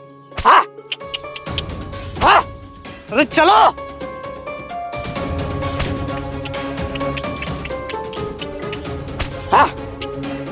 अरे आज मुझे जल्दी पहुंचना है और तुम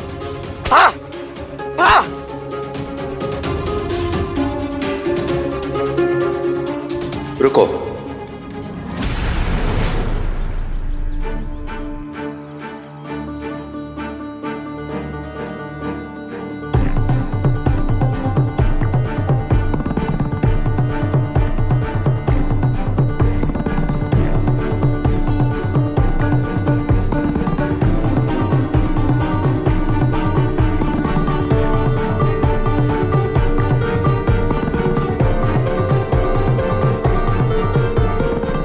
इन बेजुबानों पर जुल्म क्यों ढा रहे हो तुम? जुल्म नहीं कर रहा हूँ। मेरी आई की तबीयत ठीक नहीं है, इसलिए मुझे आज जल्दी से जल्दी घर पहुंचना है। ये बैल है कि आज ही सब नखरे दिखा रहे हैं। वजह चाहे जो भी हो, लेकिन किसी को चोट पहुंचाना, उसे तकलीफ देना, ये तो अच्छी बात नहीं है। ये भी हमारी तरह है, इन्हें भी तकलीफ होती है, दर्द होता है इन्हें। और तुम ये भूल कैसे सकते हो कि ये तुम्हारे लिए काम करते हैं? न दिन देखते हैं न रात, न धूप न बारिश, न कंकड़ पत्थर न मिट्टी, बस तुम्हारे इशारे पर चलते जाते हैं। पेट भरते हैं तुम्हारे परिवार का। तुम्हें तो शुक्रगुजार होना चाहिए इनका। बजाय शुक्रगुजार होने के तुम इन्हें तकलीफ पहुंचा रहे हो। खिलाने वाले हाथों को काटा नहीं करते। आप सही कह रहे हैं।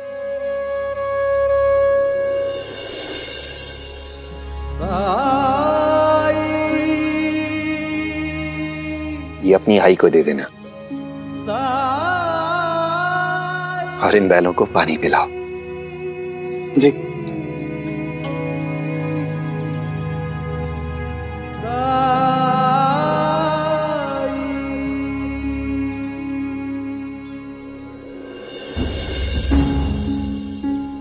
तुम रहमदिल इंसान लगते हो। बैलों पर जुल्म होता देखकर तुम्हें बुरा लग रहा था, परेशान हो रहे थे तुम, तो फिर कुछ कहा क्यों नहीं? जी वो मैं किसी पर जुल्म होता देखकर, अत्याचार होता देखकर, अन्याय होता देखकर चुप रहना, कुछ ना कहना, अपनी आंखें मूंद लेना, इससे तुम्हारा कर्तव्य पूरा नहीं हो जाता, बल्कि उस पाप, उस अत्याचार में तुम भी सहभागी हो जाते हो।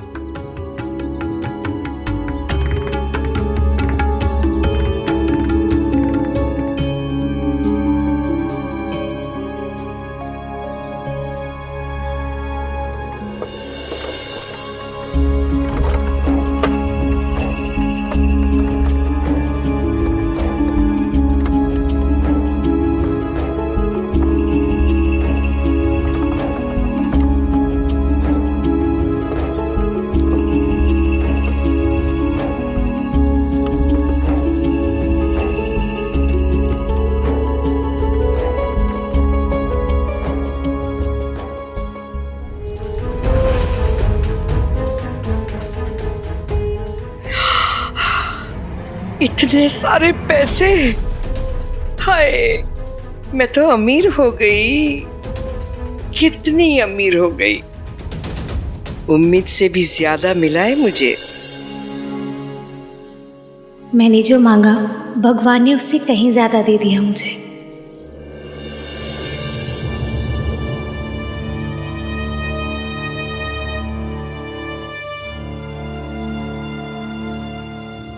छिपरी कहाँ जा रही है और किस सोच में डूबी है? कुछ नहीं आई, मैं ये सोच रही थी कि अब तो हम साई के पास जा सकते हैं ना। हाँ क्यों नहीं, चल अभी चलते, चल। मैं तो भूल ही गई, चल चल चल मैं बताती हूँ, तू चल।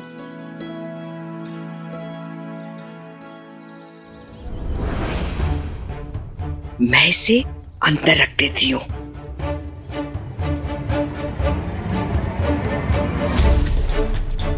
साई के लिए मिठाई ले लेती हूँ।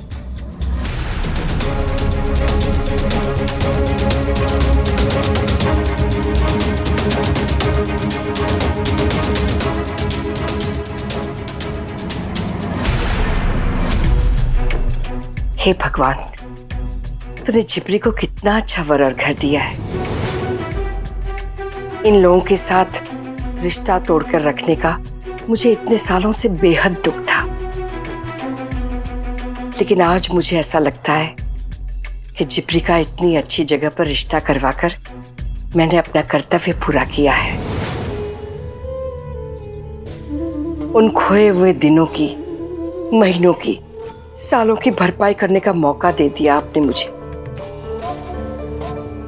धन्यवाद, आपका बहुत बहुत धन्यवाद। शांता अक्का। अरे तुम लोग इतनी जल्दी आ गए। शांता अक्का, आपने हमारे लिए जो कुछ किया है हम उसके लिए आपके एहसानमंद हैं। हमारा रोम रोम आपका ऋणी है। कैसी बातें कर रही है तू?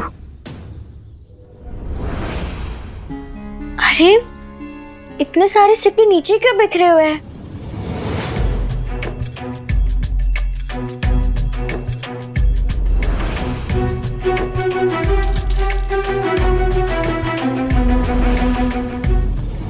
मैं इन्हें समेट लेती हूँ।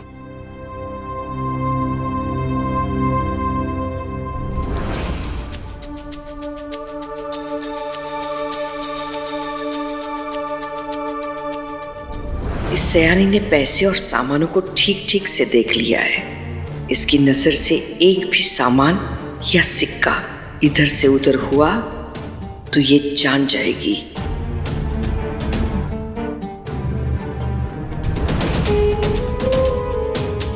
लेकिन तू क्यों घबरा रही है शांता? बाद में तो ये सब तेरा ही होने वाला है।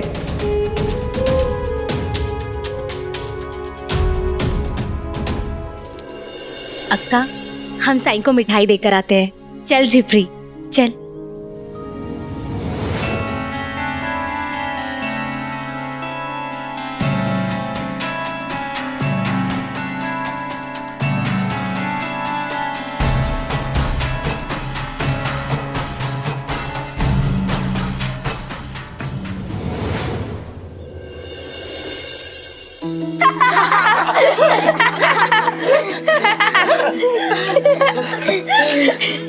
चलो मैं एक और चुटकुला सुनाती हूँ। नहीं,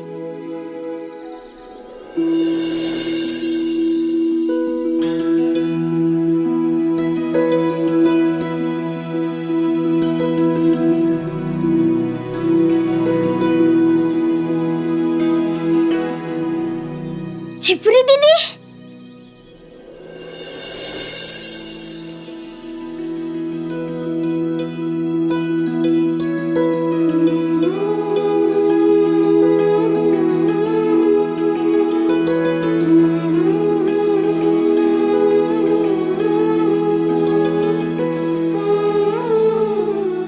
दीदी अपनी साड़ी क्यों पहनी है? क्या आपकी शादी होने वाली है? हाँ गोविंदा, साई बधाई हो, झिपरी की शादी तय हो गई है।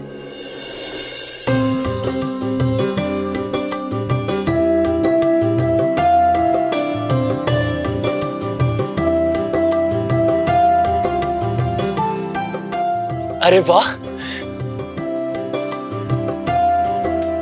ये तो बहुत अच्छी बात है।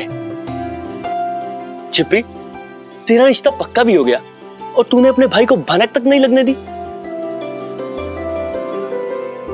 सब कुछ इतनी जल्दबाजी में हुआ कि किसी से चर्चा करने का वक्त ही नहीं मिला। मैं तो सपने में भी नहीं सोच सकती थी कि मेरी बेटी को इतना बड़ा खानदान मिलेगा। ये बधाई हो झिपरी दीदी, बधाई हो, बधाई हो झिपरी दीदी, बधाई हो झिपरी दीदी की शादी होगी, झिपरी दीदी की शादी होगी। जानते हैं साई, लड़का बहुत अच्छा है, बहुत सीधा है। मैं मिली हूँ उससे, बाइजाक और पाटिल साहब भी मिले हैं। और सबसे जरूरी बात, शादी का शुभ मुहूर्त 3 दिन के बाद का निकला है, इसलिए शादी 3 दिन के बाद ही होगी।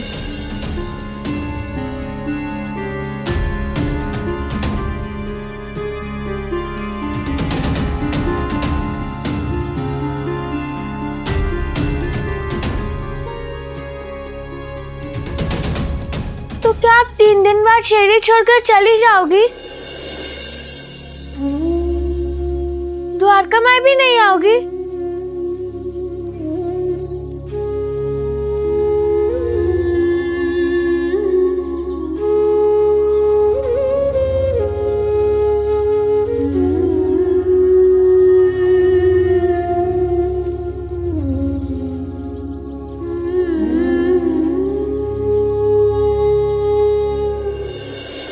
अरे मैं मिठाई लेकर आई थी, सब लोग मुंह मीठा करो। लीजिए साई।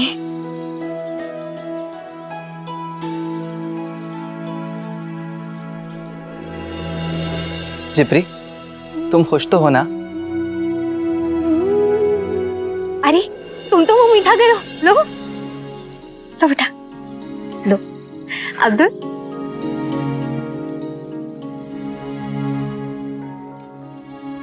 हाँ तो बच्चों, शादी के घर में सबसे ज्यादा काम धाम होता है, इसलिए तुम सब लोग मेरी मदद करोगे, ठीक है ना?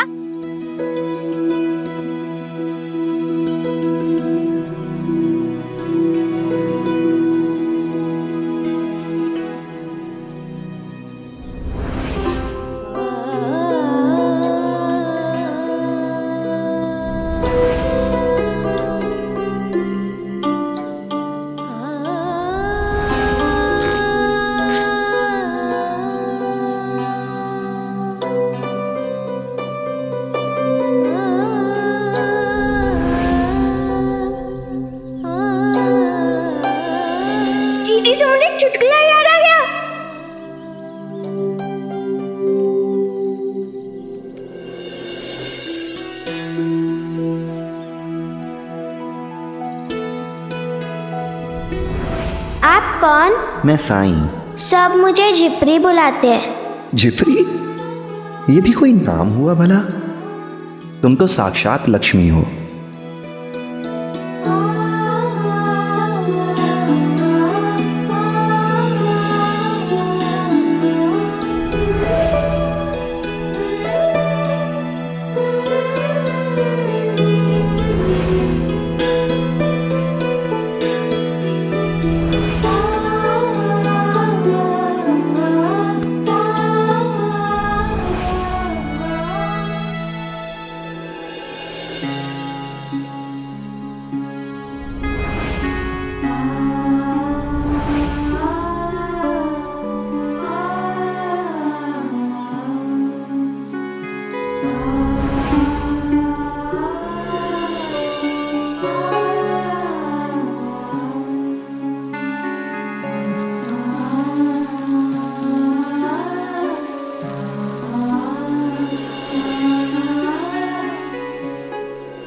दीदी, इतनी खुशी का मौका है, एक चुटकुला तो बनता है।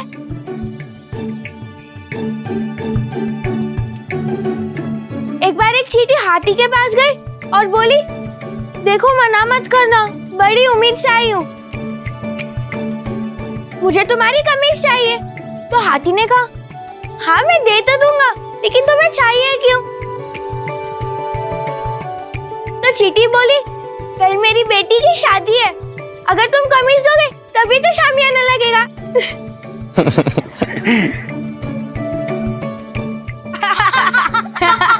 लेकिन परी, हाथी कहाँ कमीज पहनता है?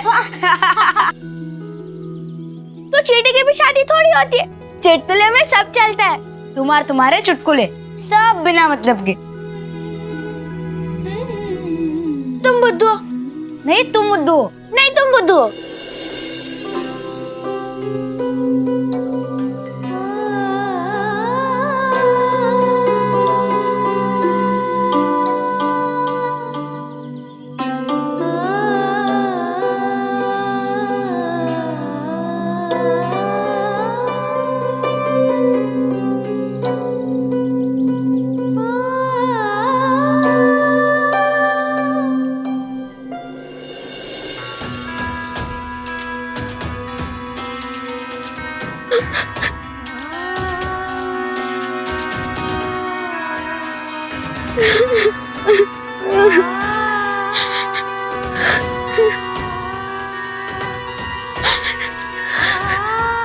जिब्री, क्या हुआ?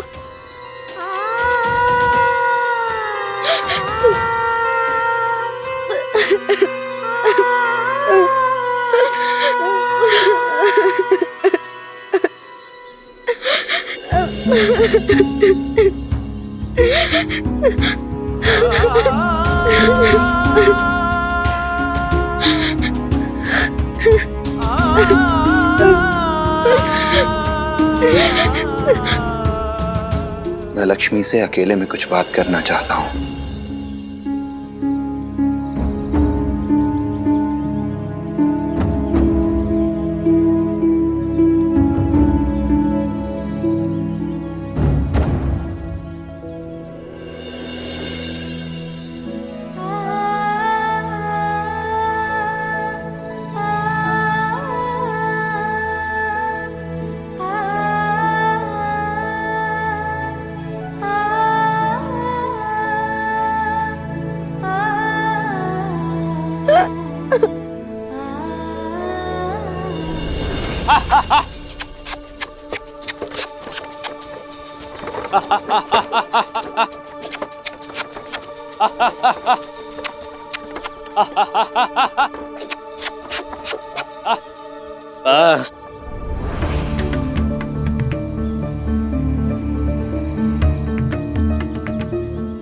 सरकार, मैं जाऊं, आई की तबीयत ठीक नहीं है। ठीक है, जाओ तुम। सरकार,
गुडी।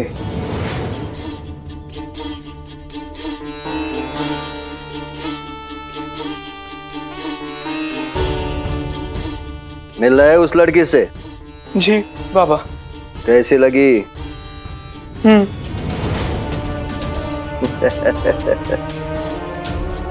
शांता से यही उम्मीद थी मुझे।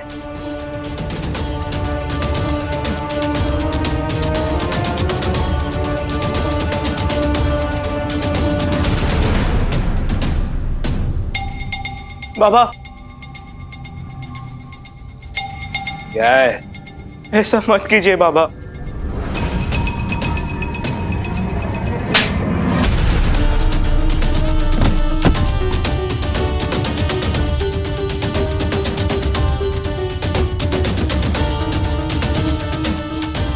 मुझे सिखाएगा तू अपने बाप को क्या करना है क्या नहीं करना है? जो मैं कर रहा हूं उसी में सबकी भलाई है, समझे?